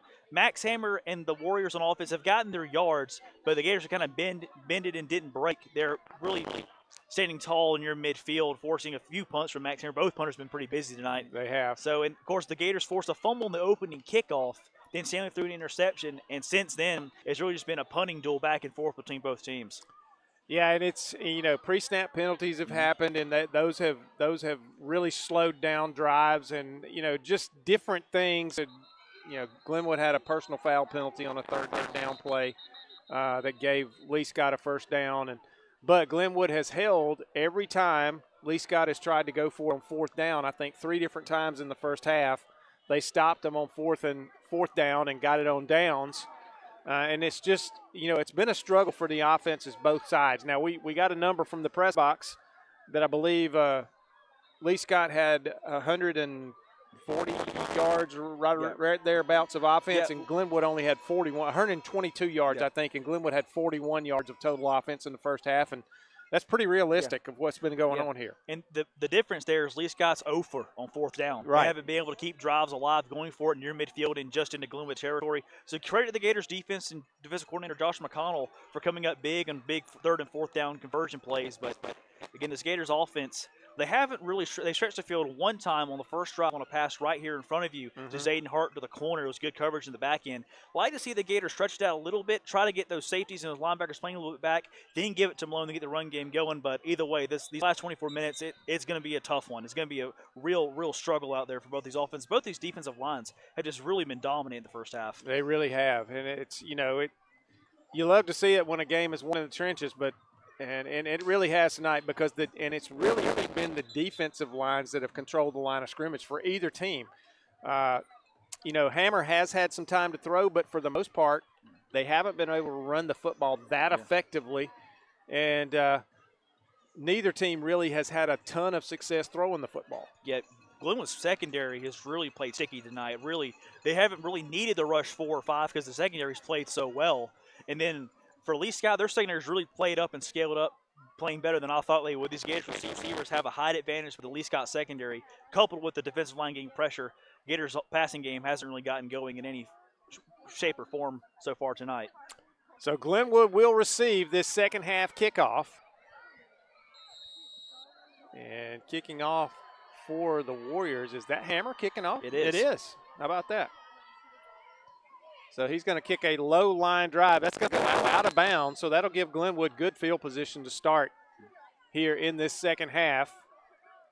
And he was trying to keep it away, I believe, from the deep backs right there and just kicked a hard line drive that went straight out of bounds on the far side. And Glenwood will take over at the 35-yard line. 1st and 10. Both teams with really electric kickoff returners. Haven't seen many kickoffs, though. They won the second one tonight. Neither team scored, so it hasn't really come into play. But this Gators offense, going to be interesting to see what adjustments they made. They had the ball near midfield plenty of times. So did Lee-Scott. Just couldn't quite keep pushing it down the field to get points on the board. So here come the Gators. Twin receivers to the left, 2 backs in the backfield. Stanley going to give to Malone. Malone off the right side. He's going to get a nice gain. Up near a first down, I believe. No, let's see where they spot him. They're right at the 45-yard line. That's either going to be a 9 or a 10-yard gain. We're going to call it 9 yards. up to the 44-yard line. 2nd and 1 here for the Gators. And I love the play design on that one. Still sticking with the two-back set. And this one's going to be bottled up in the backfield. That's going to go nowhere if not a loss. And that was Carter Judah on the carry. I believe Carter had to sit out the first half after being ejected last week. So that's the first time we've seen him on the field tonight. And the first time we've seen that two-back set for the Gators on offense tonight. I like the little bit of different look you're showing the defense. Another running threat there in the backfield, but good stand by the Lee-Scott defensive line on that one, and they force a 3rd down. Twins to the right. The give is going to be to Malone. He's going to be met quickly. Boy, that left side of the Lee-Scott defense just didn't go anywhere right there. And Baylor Lane, I believe, was the man who made the first contact. And it is 4th down and 3, and so far, Ryan Nelson, and here comes the punt team. They took a little time there. They're going to get everybody out there. LaQuire will punt again. He has been keeping it away from Easton Gregory tonight. He's done a really nice job of that. Most of his punts have ended up on the ground rolling. Gregory did field one on a bounce, got a little bit of a gain. This one's going to be right down the middle of the field over his head, going to get a good roll, and it's going to check up down there, and it's going to be a nice job by Spencer LaQuire of pinning Glenwood back deep in their own territory. And with 10:07 left in the quarter, we're going to take a quick break here from Lee-Scott. We'll be back in a moment.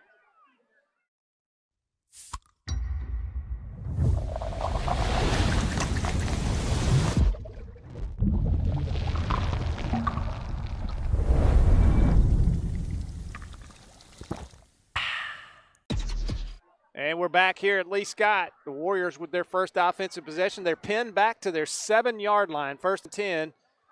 And see what this Glenwood defense does here. And Hammer's going to keep it, and he's going to go down, and let's see. No penalty there. I think there was some requests for flags from the home sideline. Yeah, Hammer slid, and pretty close play there. He slid and then got hit. Well, referees keep the flag in their pocket. It looked like the defender and Hammer went to the ground at the same time. Yeah, and so pretty close play.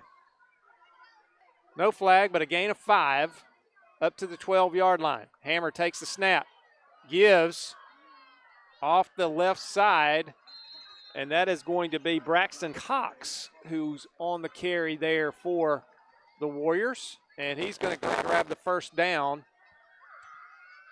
up across the 15 to the 20-yard line. So 1st and 10 at the 20 for the Warriors on their first possession of the second half. So a first down successfully for the Warriors. Hammer with Zachary in the backfield, man in motion now. The give to Zachary. He's hitting the backfield, and he's going to be stood up. He's going to get a couple. We'll see what they give him here. It was good play in the middle by Caden Karakutis to get the breakthrough of the initial line. Yeah, what you and said. Him in the backfield. Yeah, it's tough to see from back here. Karakutis. I'm glad you said that, not me. Caden Karakutis, that's right. Big number 75, 6'3", 300-pound junior there, plugging the middle of the hole there for the Gators on defense. So 2nd and 7 from the 23. We're under 8.5 minutes to go in this third quarter. Lee-Scott trying to get something going offensively. Gators adjusting their formation on the defensive side. Now a pitch out. Oh, and a big hit. And finally going down is Braxton Cox, and he must now know what a pinball feels like, Noah, because he bounced off about 3 tacklers there. And the first one was a big lick that jolted him pretty good, but he still gets 4 yards. It'll be 3rd and 6 now. Yeah, Tyler Clarity made the initial contact. Huge collision there on the far side. He bounced off of it, but didn't get much more. And another big 3rd down upcoming for the Warriors offense. Twin receivers to the left. One back in the backfield. Hammer's going to roll to his left. He's going to lay it up, and it's incomplete. a little bit too far. It was intended for Preston Hughley over here down the Glenwood sideline on the left sideline. So they took a shot downfield, Noah, but the pass was a little bit too long and really good coverage from Glenwood there.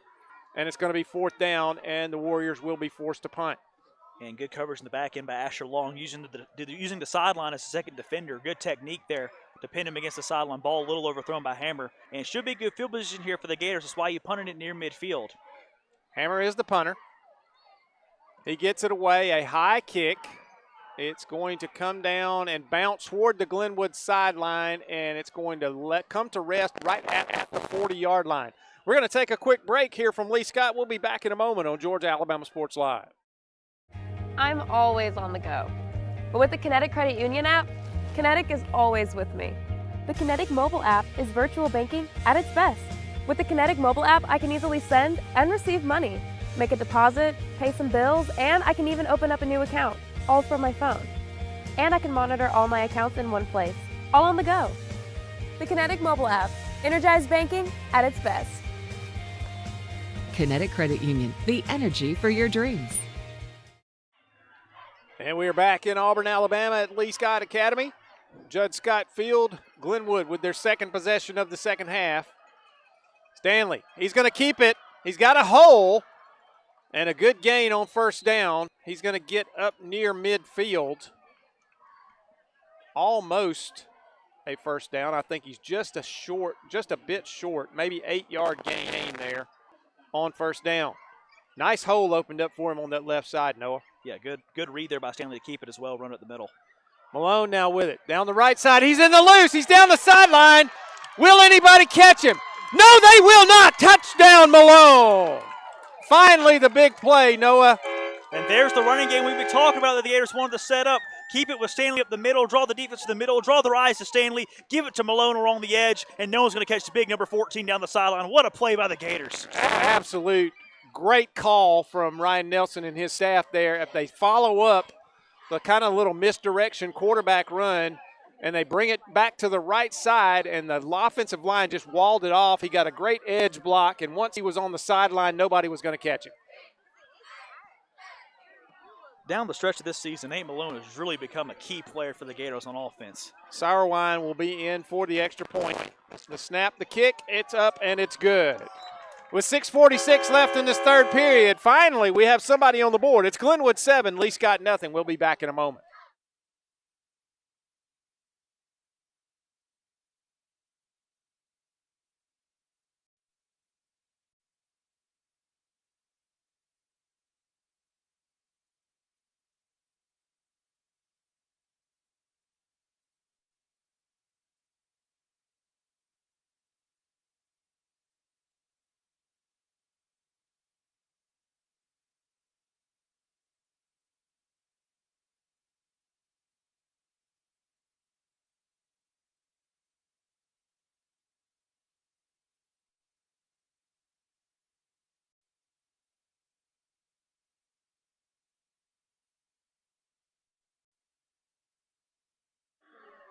And we're back here at Lee-Scott. Ladies and gentlemen, don't forget, at the end of tonight's game, we will be naming the Alex Quinney All-State Good Hands Player of the Game, as Glenwood finally has broken through and broken the ice here, and they have a 7-0 lead.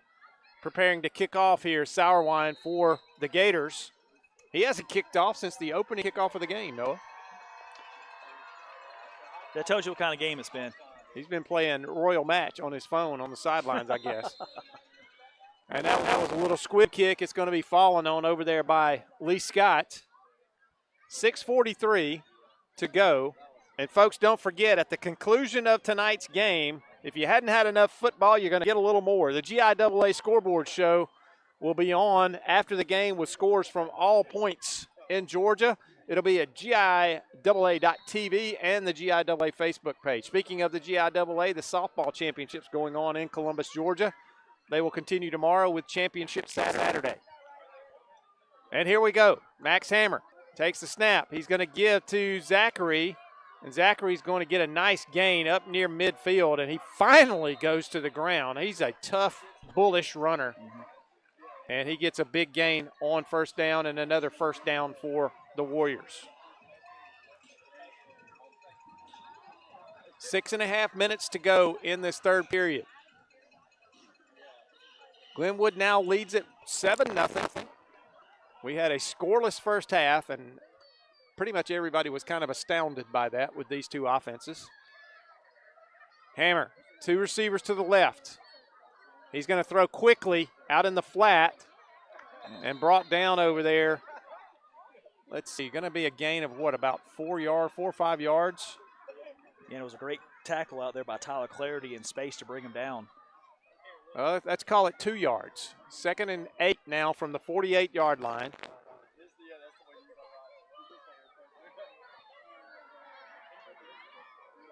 Lee-Scott hasn't taken a lot of shots downfield.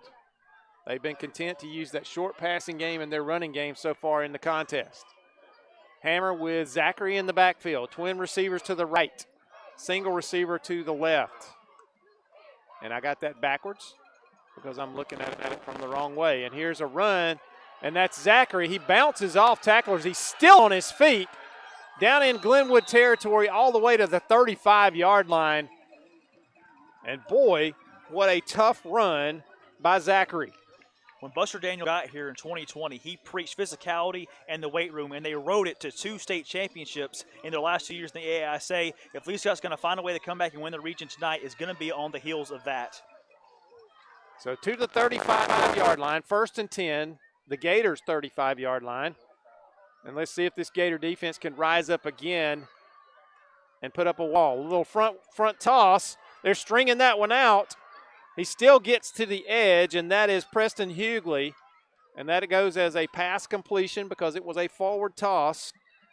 Glenwood did a great job of stringing that one across the field. He did finally turn up, but the gain was minimal. And actually, if you wanted the truth of it, Noah, he lost about a half yard on that play. Yeah, it was a great pursuit by Carter Judah, stretching him out to the sideline, using that sideline as an extra defender. Good speed on defense there for the Gators to string it out. The scoreboard says 2nd and 12, but it looks like the down marker's right at the yard marker there. So we'll call it 2nd and 12 with them. The give.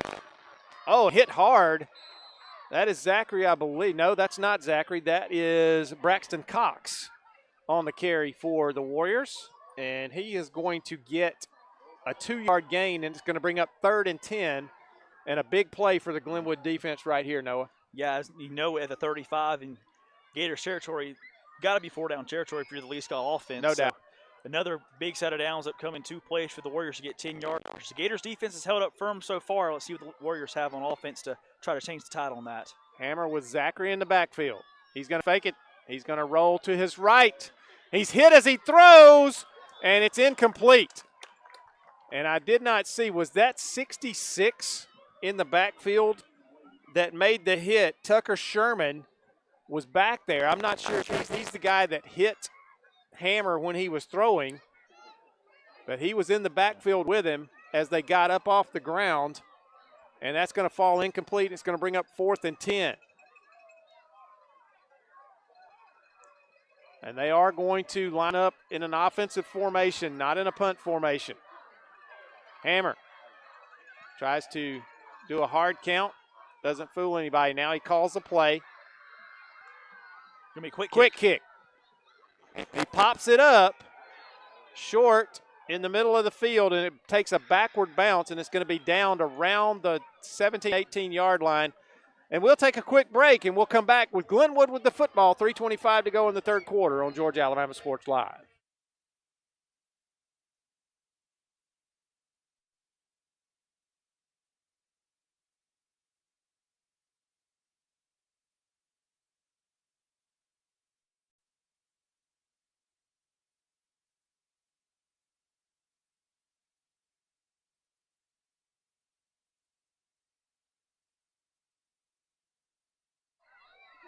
And we're back here in Auburn. 1st and 10 for the Gators. Ball is on the 19-yard line. And Cal Lawrence is going to have this when he cuts back to the left. He's in the open field down the left sideline. Is he going to be caught? It is a race. Cal Lawrence is gone. Touchdown Gators. And that was all Cal Lawrence on that carry. Met in the backfield, made a man miss, cut it to the outside, and the Gators showed them the speed here in the second half, trying to pull away from the Warriors and win their first region championship in the AHSAA. Well, you said it, Noah. That was all Cal Lawrence right there. That play was designed to go to the right, and he was cut off from the right, and he used his vision, found a little seam, got back to the left, and when he hit the sideline, it was a foot race, and he made sure he won it. You know they say it's not X's and O's, it's Jimmy's and Joe's. And X's and O's, Lee Scott won that play. But Cal Lawrence, with a great play of his own to make a man miss in the backfield, found open space and took it all the way down to the house for the Gators to take a 2-touchdown lead. So 2 big runs here in the third quarter for Glenwood, and that's going to give them a 2-touchdown lead. Sauerwein on for the extra point, and it is good. It stayed inside that left upright, and Glenwood takes a 14-0 lead. So, Noah, something in the offense for the Gators has woken up. I would have liked to have been a fly on the wall in the locker room and heard the conversation in there. Well, both those touchdowns were on stretch plays to the outside of the perimeter. You know, the Gators on offense and defense really, but offense too, should have the speed advantage going from sideline to sideline. The Gators have shown it so far in this third quarter. Again, great adjustments by Ryan Nelson and Coach Alexander, this offensive staff for the Gators, to find ways to make mismatches and get in the best position to be successful. And Cal Lawrence, the leading receiver in the region, sometimes you got to put the ball in your best players' hands. And Nate Malone and Cal Lawrence on offense are that for the Gators. Absolutely. So after one lonely kickoff in the first half, Clay Sauerwein is going to get to do it again for the second time here already in the second half.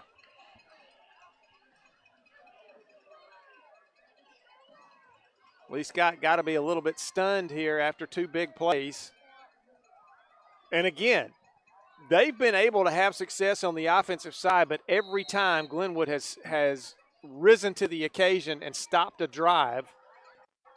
And they're going to be looked to do it again here. Another squib kick. This one's a good one. Bounces up. It's going to land in the hands of one of the backs for Lee-Scott, and he's going to be brought down. They're going to have good field position once again, and Ryan Nelson is going to depend on his defense to keep doing the job here. Yeah, I understand they're doing on the kickoffs. Preston Hughley, one of the 2 returners back there for Lee-Scott, had a kickoff return last week against Wiley for a touchdown. And with how much of an issue kickoff coverage has been for the Gators and the way your defense is playing, you're kind of fine with, okay, just surrendering the 30, 35-yard line and taking your chances from there. The usual formation for Lee-Scott. This is going to be a give back in misdirection, a little reverse play as they put it in Zachary's hands, and then it was pulled out by Hammer and given to Preston Hughley going back the other direction. But Glenwood sniffed that one out, and it's going to be a loss, let's see, of at least a couple there. We'll call it a loss of 3. 2nd and 13 from the 37. As Lee-Scott had a couple of negative plays here of late. Glenwood doing a great job staying at home on that reverse. Hammer, two receivers to the right. He's going to drop back. He's looking over the middle of the field. Now he's going to be chased out. He rolls out, looking. This is where they've had some success. Intercepted! No! Did he come down with the football? Are they going to call it incomplete?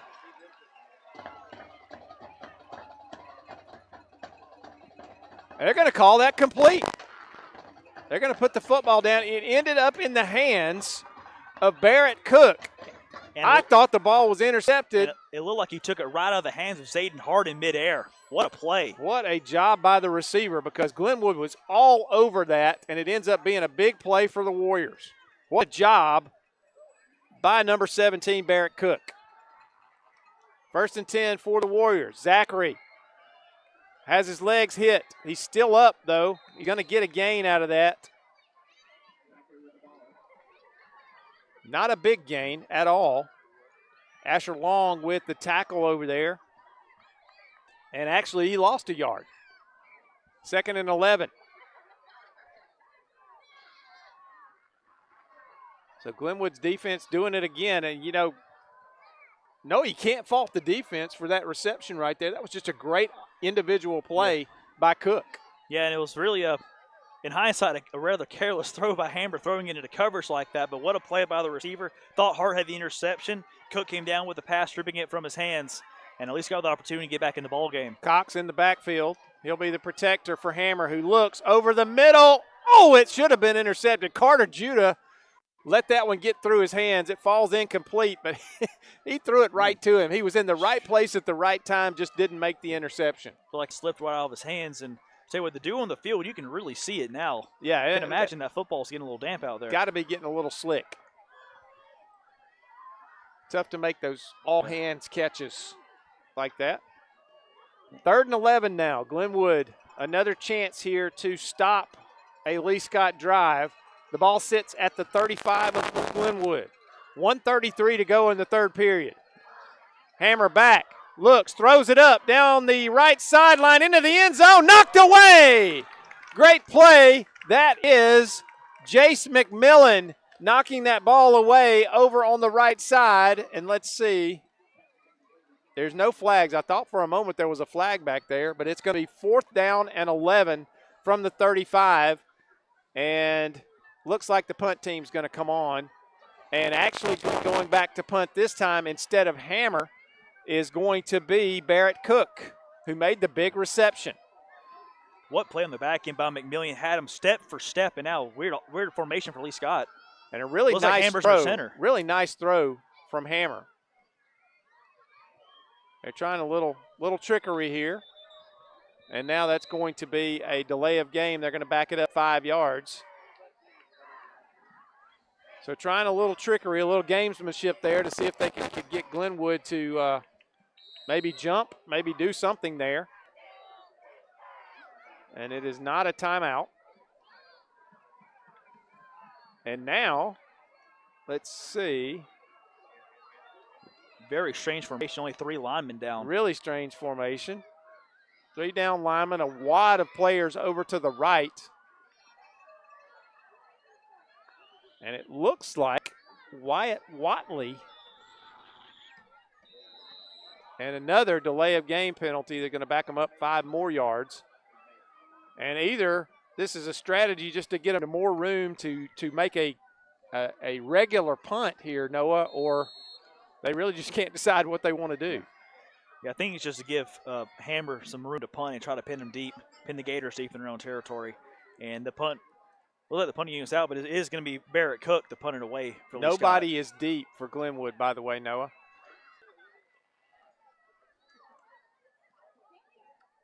He does get it off, and he kind of shanks it. Not a long kick, and it's going to hit one of his upbacks. That's Hughley. And they're going to mark it up about the 18-19 yard line where it contacted Hughley. And so with 1:14 left in the 3rd period, Glenwood's going to get the ball back. So the Gators may have been pretty fortunate the ball hit Hughley. May have saved them 10 yards of field position or so. Not quite sure how the ball would have bounced, but if you're at least you got to try something to get back into this ball game, and pinning the Gators deep is one way to try it. So 1st and 10 for Glenwood from their own 19-yard line. And let's see if they can continue their string of offensive success here in this second half. 1:14 to go in this 3rd period. Stanley, the snap, throws out in the flat, caught in the open field, and he's going to be caught from behind. That is complete to number 8, Cam Dawson. And Dawson with a nifty move on that right side, Noah, got himself about 8 or 9 more yards. Yeah, really short, really speedy, really tough to bring him down. Good throw there by Stanley, good anticipation, and a good move by Cam Dawson to cut it back to the middle of the field and gain a 1st down. Bunch formation to the right. Stanley looks, avoids a defender. He's in the open field now.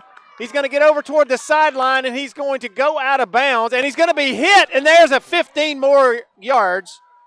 And here's another flag in the secondary. That might be a defensive holding or a pass interference. I'm not sure. Let's see. Or it shouldn't be anything ineligible downfield because it was not a throw. Ended up being a run. Let's see what they're going to call here. So there's a flag down in the secondary in the middle of the field and a flag down after the late hit on the sideline. Both of those are going to go against Lee-Scott. I believe they're going to accept the dead ball penalty or the late hit penalty, which will be tacked on to the end of the run. The only penalty the White had announced was the late hit out of bounds on Stanley. Referee still conferring to see if there's another one. The dead ball personal foul against Lee-Scott. That'll be tacked on to the end of the run. So the first penalty, whatever it was, is going to be declined, and they're going to take the 15-yarder tacked on to the end of the run. So Glenwood quickly has moved from their own 19-yard line, and they are all the way down close to the red zone now. No, I can't really tell where they put the ball down.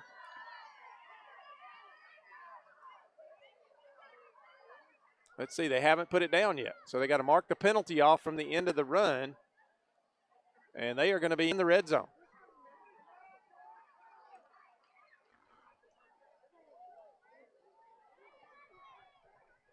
So the personal foul, late hit on Stanley as he went out of bounds, and he was slow to get up over there on the Lee-Scott sideline. And now we've got a little conference over there with Lee-Scott and their coaches. And they're marking it forward again. Did they assess both of those penalties? I think there was two of them, yes. And I think Lee-Scott as well called timeout. So timeout Lee-Scott. We'll take a break. We'll be back in a moment on Georgia-Alabama Sports Live. There's two of them. Yeah. Georgia Alabama Sports Live wants to say thank you to Zaxby's for their continued partnership with us for over the last couple of years since we started this. Your partnership has meant the world for us to give you premier coverage for all the local sporting events around the Chattahoochee Valley area. And specifically, I want to thank Judson Humphreys, my good friend, and the Phoenix City location being with us from the very beginning, man. Absolutely. Well, we just appreciate what y'all do in the community for these student athletes, and we just want to be a part of it. Whether it's tailgating, parties, or you just want a quick bite to eat, come to the Phoenix City Zaxby's location and tell them Georgia Alabama Sports Live and Thrift sent you. Thank you again to Judson Humphreys and Zaxby's for our continued partnership on Georgia Alabama Sports Live.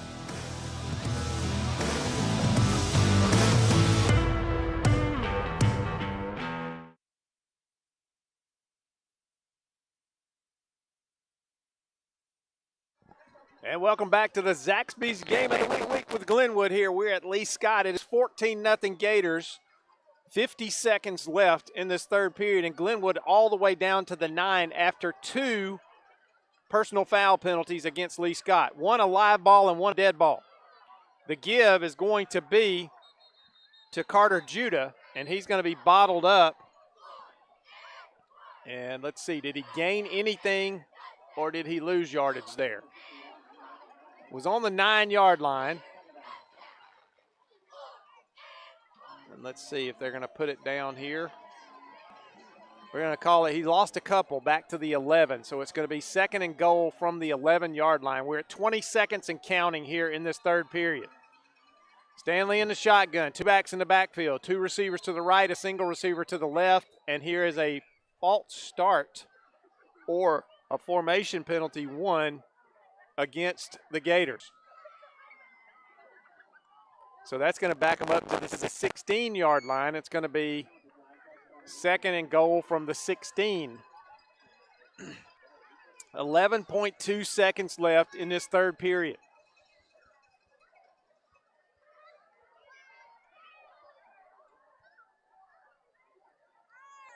Again, twin receivers to the right.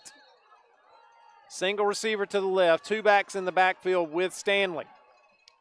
6 seconds. The snap. Stanley rolls. Going to throw back to the left side. He's got Malone. Touchdown, Gators!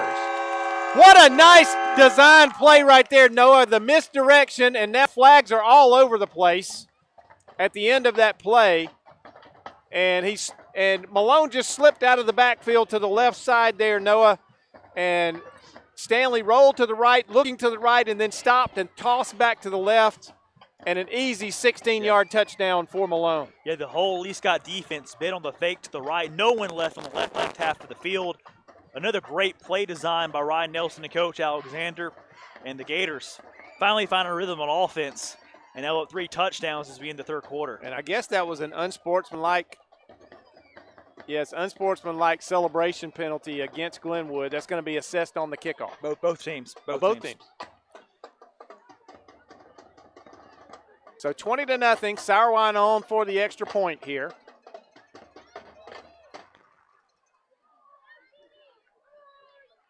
So after basically watching a golf telecast in the first half, we've had a lot of excitement here in this third quarter. That's just come to an end. Once this extra point takes place, we will be in the quarter break between the third and fourth quarter.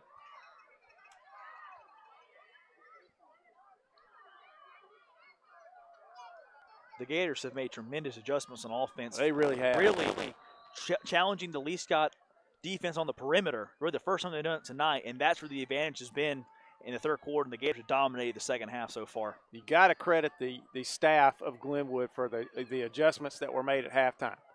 The kick is up, and the kick is no good. It was tipped at the line of scrimmage, partially blocked. So the extra point, no good. That's going to make it 20-0 at the end of the third quarter. We'll go to the fourth quarter when we come back here on Georgia Alabama Sports Live. Georgia Alabama Sports Live wants to say thank you to Zaxby's for their continued partnership with us for over the last couple of years since we started this. Your partnership has meant the world for us to give you premier coverage for all the local sporting events around the Chattahoochee Valley area. And specifically, I want to thank Judson Humphreys, my good friend, and the Phoenix City location, being with us from the very beginning, man. Absolutely. Well, we just appreciate what y'all do in the community for these student athletes, and we just want to be a part of it. Whether it's tailgating, parties, or you just want a quick bite to eat, come to the Phoenix City Zaxby's location and tell them Georgia Alabama Sports Live and Thrift sent you. Thank you again to Judson Humphreys and Zaxby's for our continued partnership on Georgia Alabama Sports Live.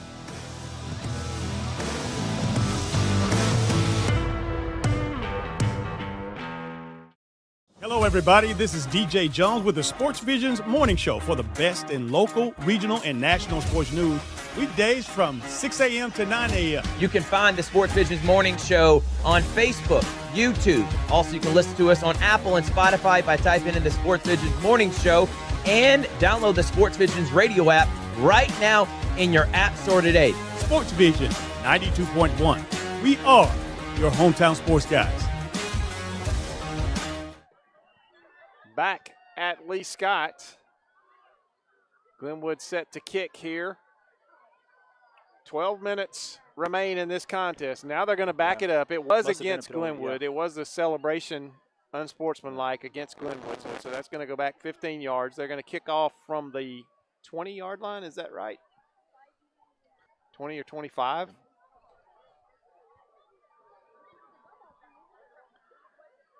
.25-yard line. Yeah. There were 3 flags that came out simultaneously after the touchdown. There was a whole wad of Glenwood players over there. I don't know what kind of celebration they did, but it got them an unsportsmanlike. That's the going to give Lee-Scott kick great field position. Is on the ground. It's going to be covered up over here by Barrett Cook. And excellent field position right at midfield, or maybe even in Glenwood territory, with 11:57 to go in the ball game. Just a tough mental mistake. I know you're up 3 touchdowns, but stuff like that lets the other team get back into the ball game. Yeah, you know you're not kicking it deep. And when you get a 15-yard penalty like that, it really sets the offense of Lee-Scott up. But they are right at the midfield stripe. 1st and 10. Max Hammer takes a snap, a little misdirection to Zachary. Zachary's in the secondary. He's dragging one player, and finally he gets some help. That was Josiah Clark that was the trailer hitch on Zachary right there, and he finally got a couple of other white jerseys to help him out, and they bring him down. But it's going to get all the way down to the 38-yard line, 1st and 10 for Lee-Scott. Little misdirection play right there.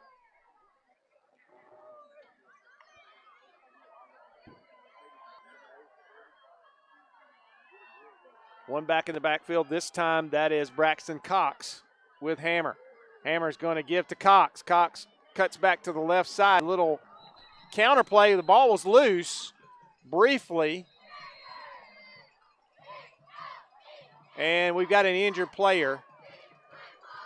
And that is Braxton Cox, I believe, that is down for the Gators. For the Warriors. I'm sorry, wrong jersey.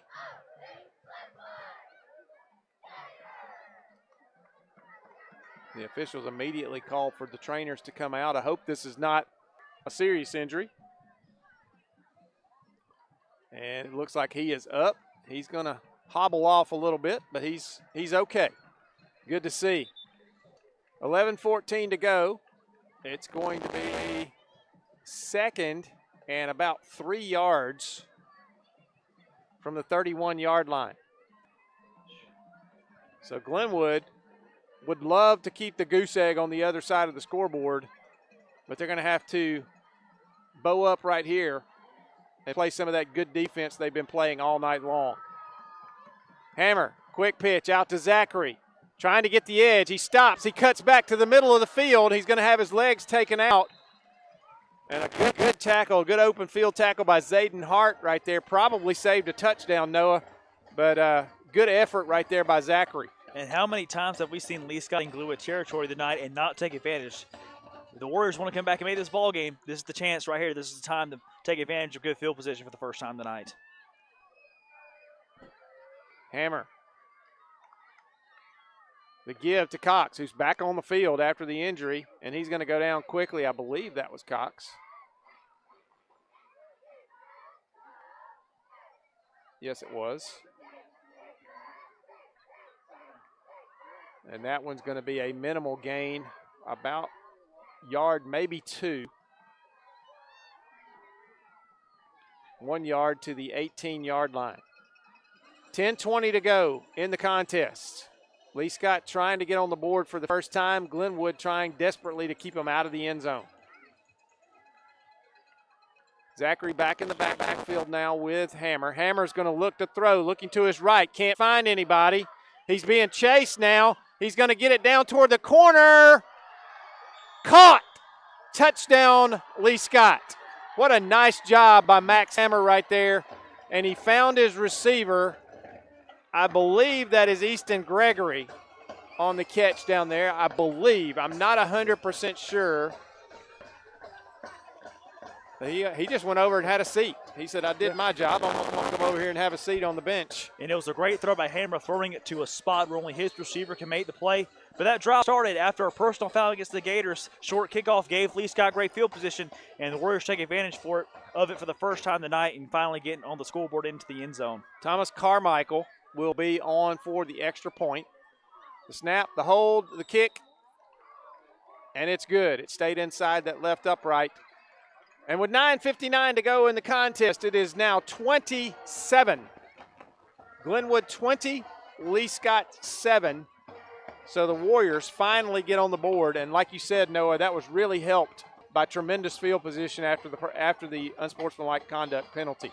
Yeah, now the Gators have to find a way to respond on offense. You knew with Coach Daniel and this Lee-Scott team how much they pride themselves on physicality and effort and grit and toughness. They weren't going to go away.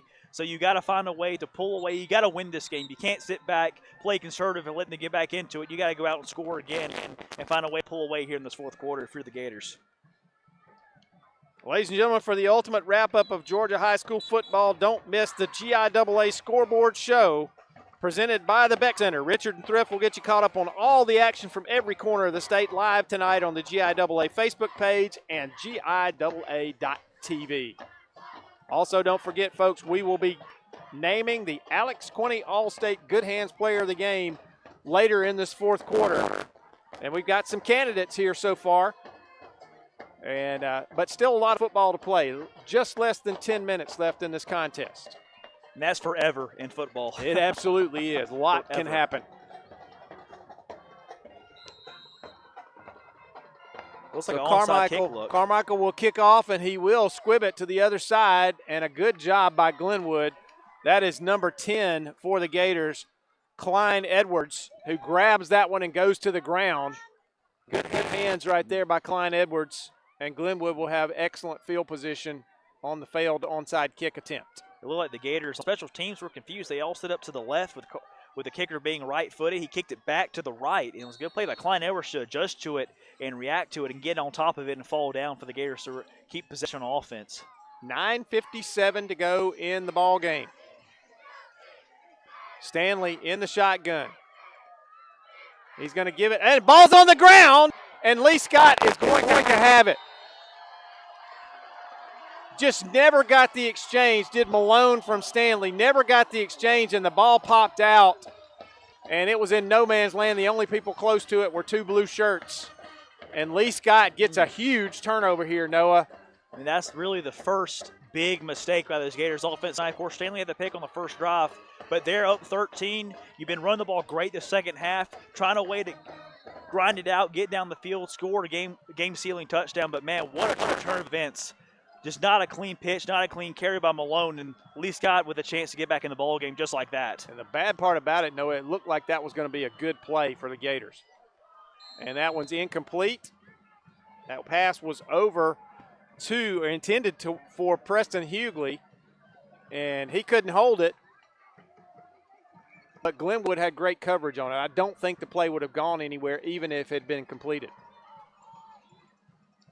The second and 10 from the 42-yard line after the big turnover.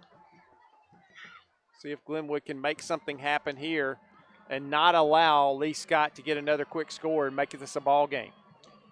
It's been a game of mistakes. Just going to come down to who can take advantage of the opportunities. So 3 receivers left now for the Warriors. And that's going to be a run play. Max Hammer, and he's bottled up quickly.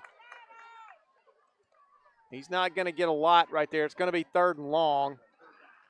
Maybe got a yard. Looks like 3rd and 10. It's good defense by Greg Garner there to take away his options and really force him to keep it. And it was a good tackle out there in open space. So a big 3rd down play here for the Gators defense. Zachary in the backfield with Hammer. 2 receivers to the left, a single receiver to the right, and now the clock is stopped. Let's see what we got here. And we had something that flew out of a pocket, and it's handed to the official. I believe it was some kind of card out of the pocket of one of the officials. Hammer rolls to his left, looks, throws out in the sideline over there way too high. And it's incomplete. It's going to bring up 4th and 9 now for the Warriors. I'm going to guess, Noah, that they're going to keep the offense on the field here. Yeah, down 13, 9 minutes left. Not really any option. You got to go for it and try to force the issue here. Let's see. Some substitutes come in.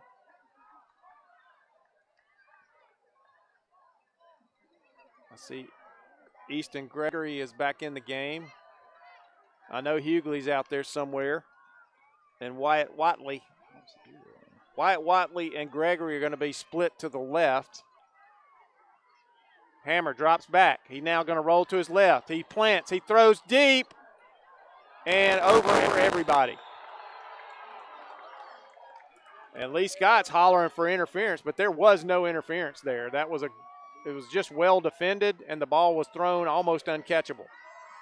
Another 4th down stand for the Gators defense to get the ball back to Jalen Stanley in the offense. And we'll take a quick break right here on the Change of Possession. We'll be back in a moment on Georgia-Alabama Sports Live.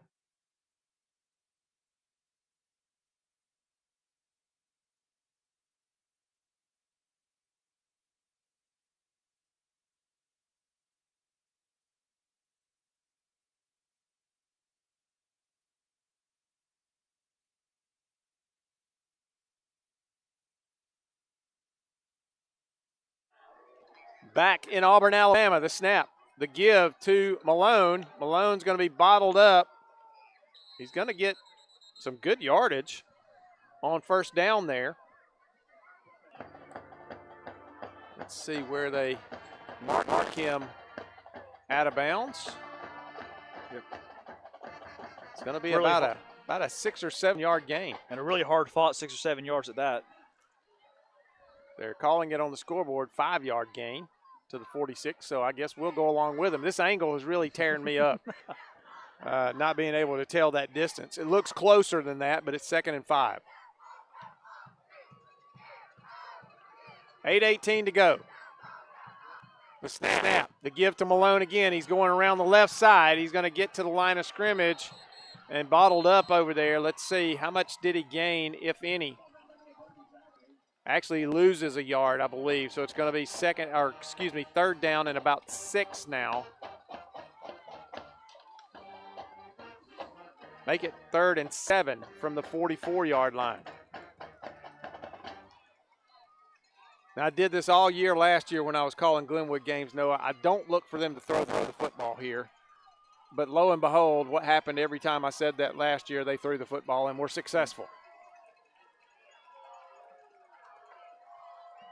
Tried the hard count there. Lee-Scott did not bite. And they're going to call timeout with 1 second left on the play clock. We'll take it with them. We'll be back in a moment here on Georgia Alabama Sports Live.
And we're back at Lee-Scott. 3rd and 7 for Glenwood. 7:26 to go in the game. And rolling out to his left, throwing, and just out of the reach. I don't believe it would have been a first down anyway, but it was incomplete. And what did I say, Noah? I said I don't expect them to throw the football here, and what do? They came out and threw the football. Well, the play was there to be made. Cal Lawrence had a step on the defender, had some space between him and the sideline. Stanley just led him a little too far. Led him a little too far, falls incomplete. Now Spencer LaGuire, who's been a great weapon so far now on special teams, got to pin the Warriors deep again. So LaGuire back to punt. Ball's on the 44-yard line. Good snap.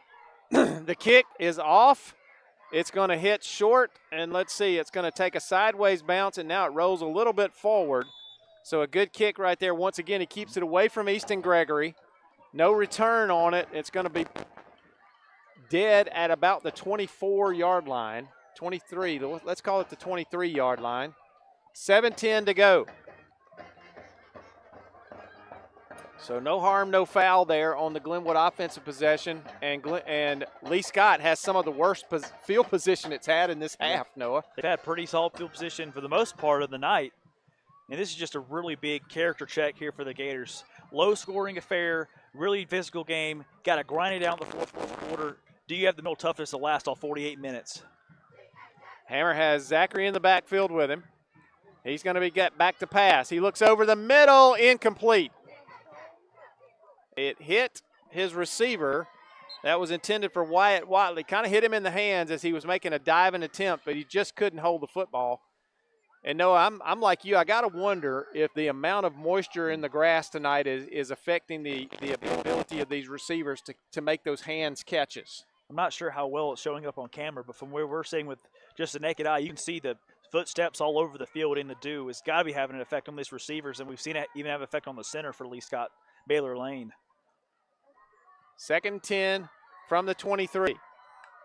The snap. Hammer back to throw again. Down, and he throws it out in the flat. That's to his favorite target. And that ball pops loose over there and goes out of bounds. But it is going to be a first down as Preston Hughley makes that catch. Now, Hughley came into this game averaging about 83 yards a game receiving, had 580 yards, I believe, coming in.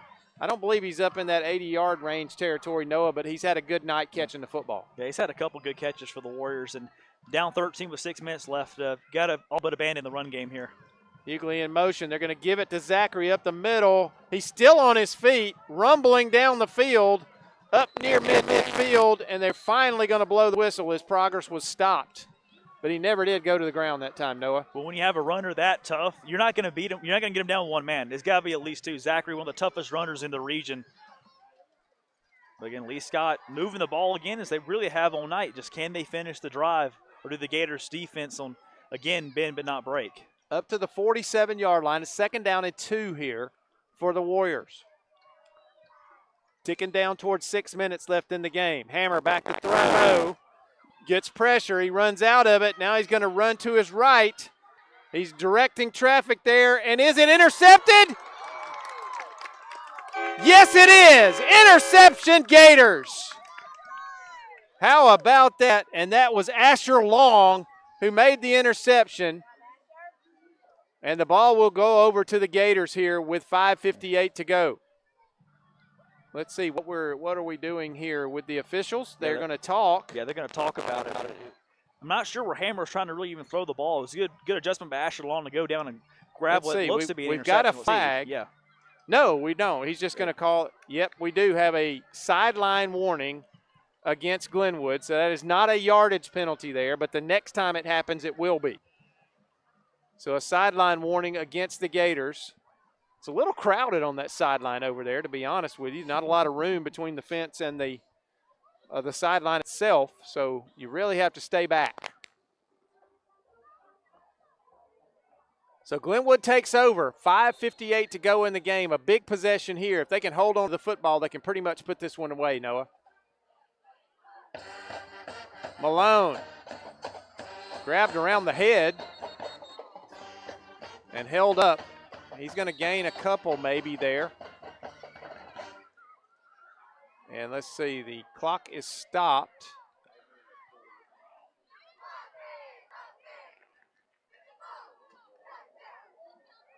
There's going to be a penalty assessed. I believe it's on Lee-Scott, but I haven't seen the indication.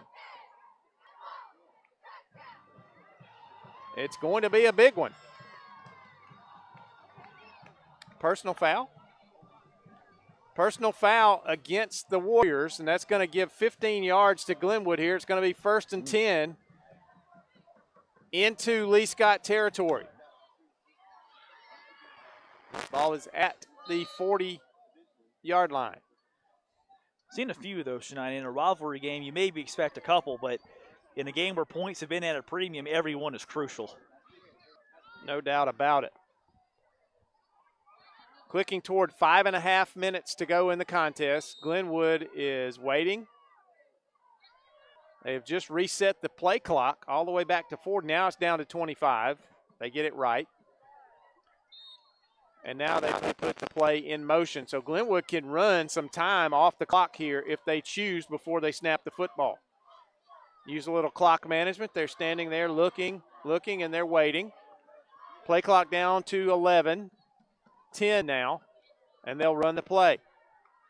Stanley going to pitch. Malone, right side, good run. Going to get down to about the 35-yard line. Nice gain there to the 34, actually. And it's going to be 2nd and about 2 or 3 yards. 2nd and 2. From the 34. So once again, they will run some clock, and now the clock is stopped as a player is down for Lee-Scott. And the mysterious cramp has shown up here.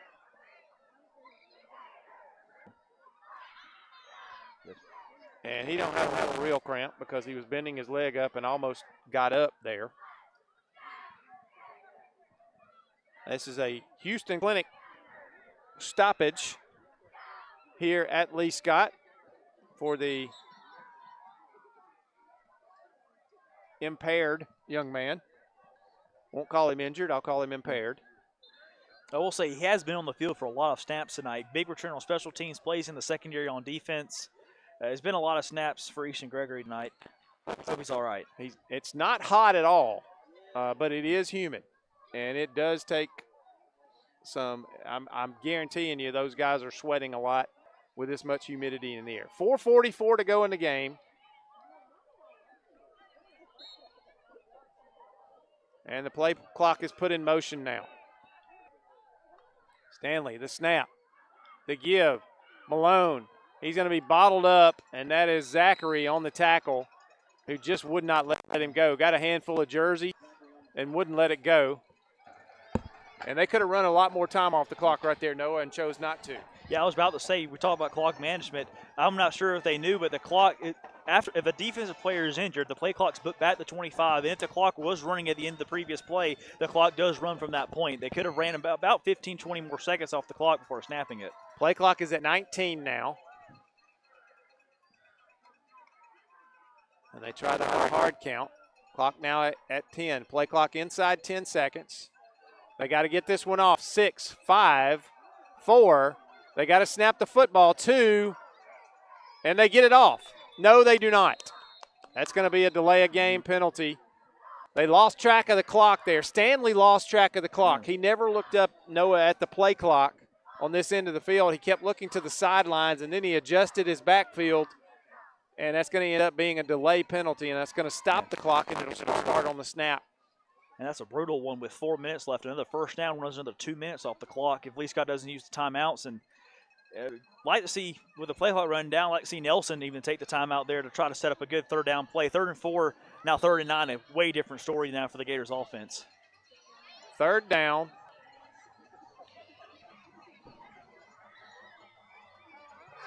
Stanley takes the snap, fakes to Malone. He's going to throw. He lays it up down the middle of the field. Cal Lawrence. Oh, and he had it and lost it.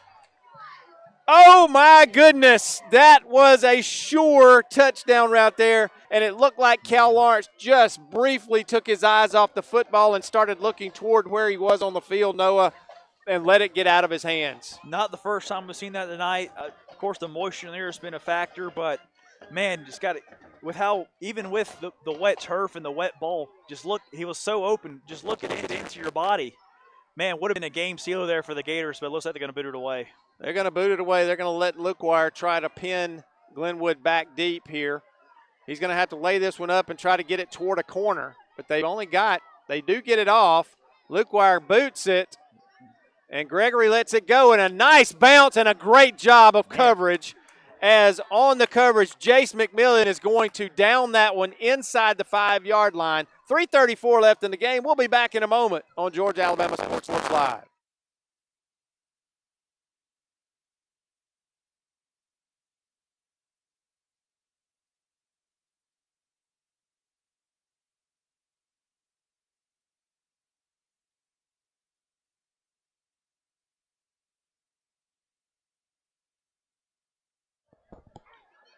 And we're back here at Lee-Scott. 1st and 10 for the Warriors at their own 4-yard line. The throw is almost dropped.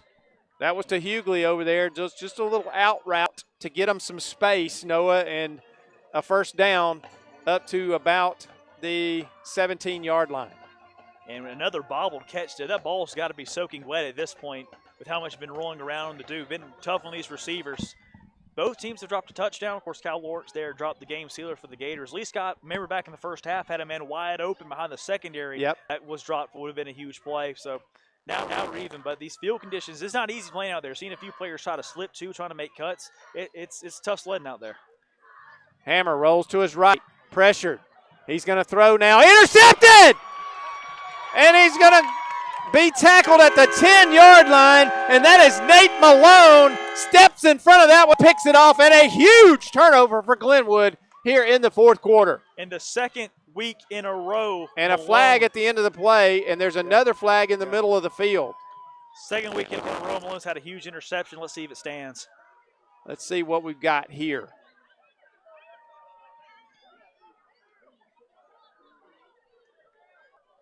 I believe, let's see.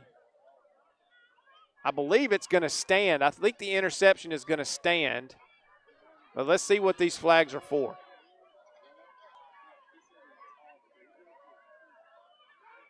So it is, the interception does stand.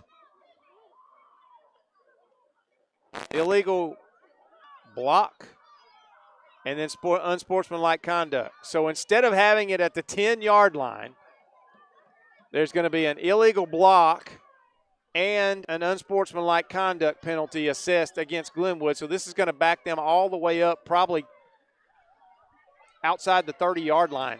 Yeah, up to, Noah, looks like the 35-yard line. That's a 30 yards and penalties there. Legal block 15 and a personal foul 15. It's just, man, Gators in prime position to seal the win, but keep shooting themselves in the foot. Yeah, and it may not cost them tonight, but down the road, especially in the playoffs, got to clean those up. They just keep kicking that piece of furniture in the dark, don't they? Stubbing that toe. But either way, what a great play by Nate Malone to jump in front of the ball there. Absolutely. He just jumped that route. He watched the quarterback's eyes, saw it coming, and just stepped in front of it and made a great pick there. Had the game-changing pick 6 before the half last week against Dadeville. And another great one on defense there. Nate Malone has really stepped up for this Gators team and become one of their best players and their leaders. So 3-6, making it really hard to name a Alex Quinney All-State Good Hands player of the game, isn't it? We got a lot of candidates. 3:16 to go in the game. Glenwood leads 20-7. Carter Judah with the carry. Gets outside, stays inbounds as long as he can. And he's going to get a gain maybe of about 5 yards. Let's see where they put the ball down. Maybe a little less than 5. He ran a long way to get a few yards there. We'll call it 3.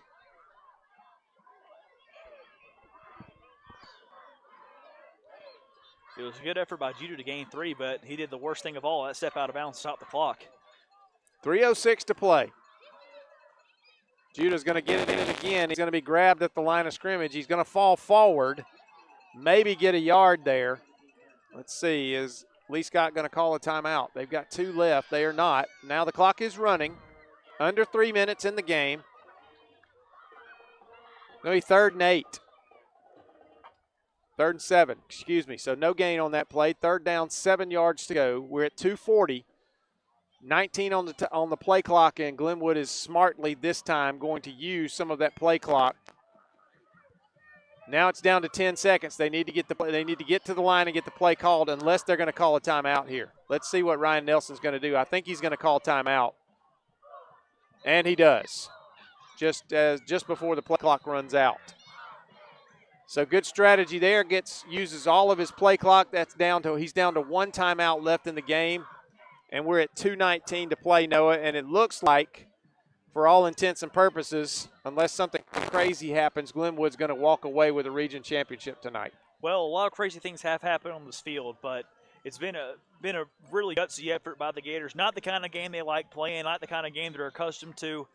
But on defense, Coach McConnell and the defensive staff have really, really shut down this Warriors offense. And the offensive staff really made great adjustments at half after a really, really poor first half offensively to get the ball to the perimeter to Malone and to Cal Lawrence. They made plays. And the Gators really grinding out a tough road win here in a rivalry game to win a region championship. Yeah, I got to give a lot of credit to the offensive coaches for the adjustments they made at halftime, because they only had 41 yards of offense in the first half. And they were not having success running the football. They were not having success throwing the football. And all of a sudden in the second half, they have come out and they found some things that worked. They made some adjustments. They started using misdirection. They started running a little bit wider. And that opened up some things. And they've really done a whale of a job here in the second half. So the snap now. The reverse pitch. Cal Lawrence has it. He stays on his feet, and he's going to get close to the first down. Let's see. He's going to have a first down for Glenwood, and he stayed in bounds, and the clock continues to run. Another great play design there by Nelson and Alexander, where Malone and Stanley, who ran that option play a few times tonight, ran to the right, but Lawrence came back to the left. They pitched it back to Lawrence to the near side. Again, the Lee-Scott defense bid on the option look. And it was a great individual effort by Cal Lawrence to fight for the extra yardage to gain the first down. So 1st and 10 at the 23-yard line. 1:45 to go in the game. The play clock is at 8. They're going to have to hurry to get this one off. They don't want another delay penalty. 3-2, and they snap it. Good job there. And Judah is going to be tackled. Maybe got a yard. Stays in bounds. Nobody's calling timeout. I think Buster Daniel has maybe seen the writing on the wall and is not going to use those timeouts here. 1:20. Glenwood can use plenty of clock. They can get it down well under a minute here. well, really to about 50 seconds here before they have to snap it.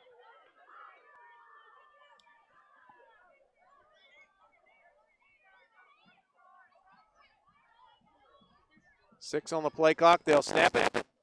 They'll give it to Malone. Malone is going to be hit at the line of scrimmage. And let's see, they're going to reset the football. Down to 45 seconds. They have not set the ball yet.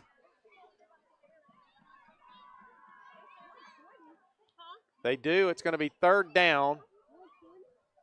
And we're at 33 seconds to go in the contest. They are going to have to snap it with about 10 seconds left in the game.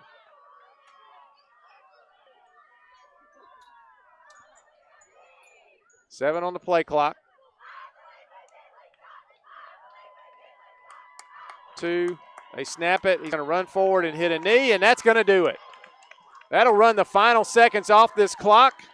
And congratulations to the Glenwood Gators. They haven't 100% clinched it yet, Noah, but for all intents and purposes, they have earned the region championship here tonight. Yep, 6-0. It's over. It's an undefeated region championship season there for the Gators, second in a row. Who would imagine the first 2 years against these public schools in the HSAA, both region champions in the regular season? What a gutsy performance by this Gators team. A very ugly first half. The defense played well all night. Offense with great adjustments, finally getting to the perimeter to Lawrence and Malone. What a game for the Gators. What a big rivalry win for Coach Nelson. And they're going to ride to one more game in 2 weeks against Silicago for a home playoff game in November. And we're going to take a quick break and hear from our Friday night sponsor, Zaxby's, and we'll be back in a moment to tell you who the Alex Quinney All-State Good Hands player of the game is in just a moment on Georgia Alabama Sports Live. Georgia Alabama Sports Live wants to say thank you to Zaxby's for their continued partnership with us for over the last couple of years since we started this. Your partnership has meant the world for us to give you premier coverage for all the local sporting events around the Chattahoochee Valley area. And specifically, I want to thank Judson Humphreys, my good friend, and the Phoenix City location being with us from the very beginning, man. Absolutely. Well, we just appreciate what y'all do in the community for these student athletes, and we just want to be a part of it. Whether it's tailgating, parties, or you just want a quick bite to eat, come to the Phoenix City Zaxby's location and tell them Georgia Alabama Sports Live and Thrift sent you. Thank you again to Judson Humphreys and Zaxby's for our continued partnership on Georgia Alabama Sports Live.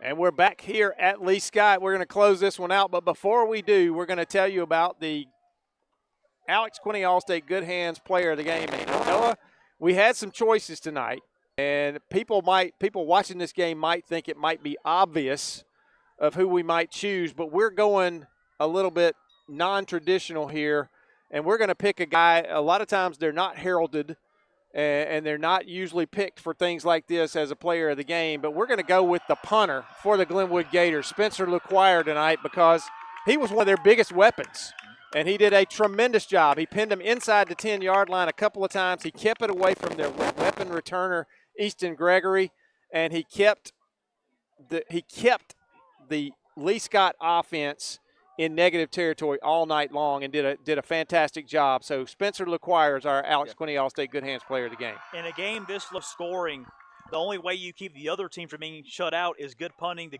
force them to have bad field position. And LeQuire did it all night. The lefty booted it inside the 10-yard line here at the end to seal the game for the Gators. He's got really no chance to really go 90-something yards in 2 or 3 minutes. So, especially LeQuire, he's been a great weapon really all season. They just haven't had to use him. This is really the first game that the Gators' offense has really been slowed down and shut down since the opening Valley game to open the season. So, great night by Spencer LeQuire. Great gutsy program win for the Gators really tonight. The first win this season they've had to grind out in a low-scoring game where physicality was at a premium. Hats off to Ryan Nelson, second year in the AHSAA, second region championship. Boy, what a job by the Gators again this year.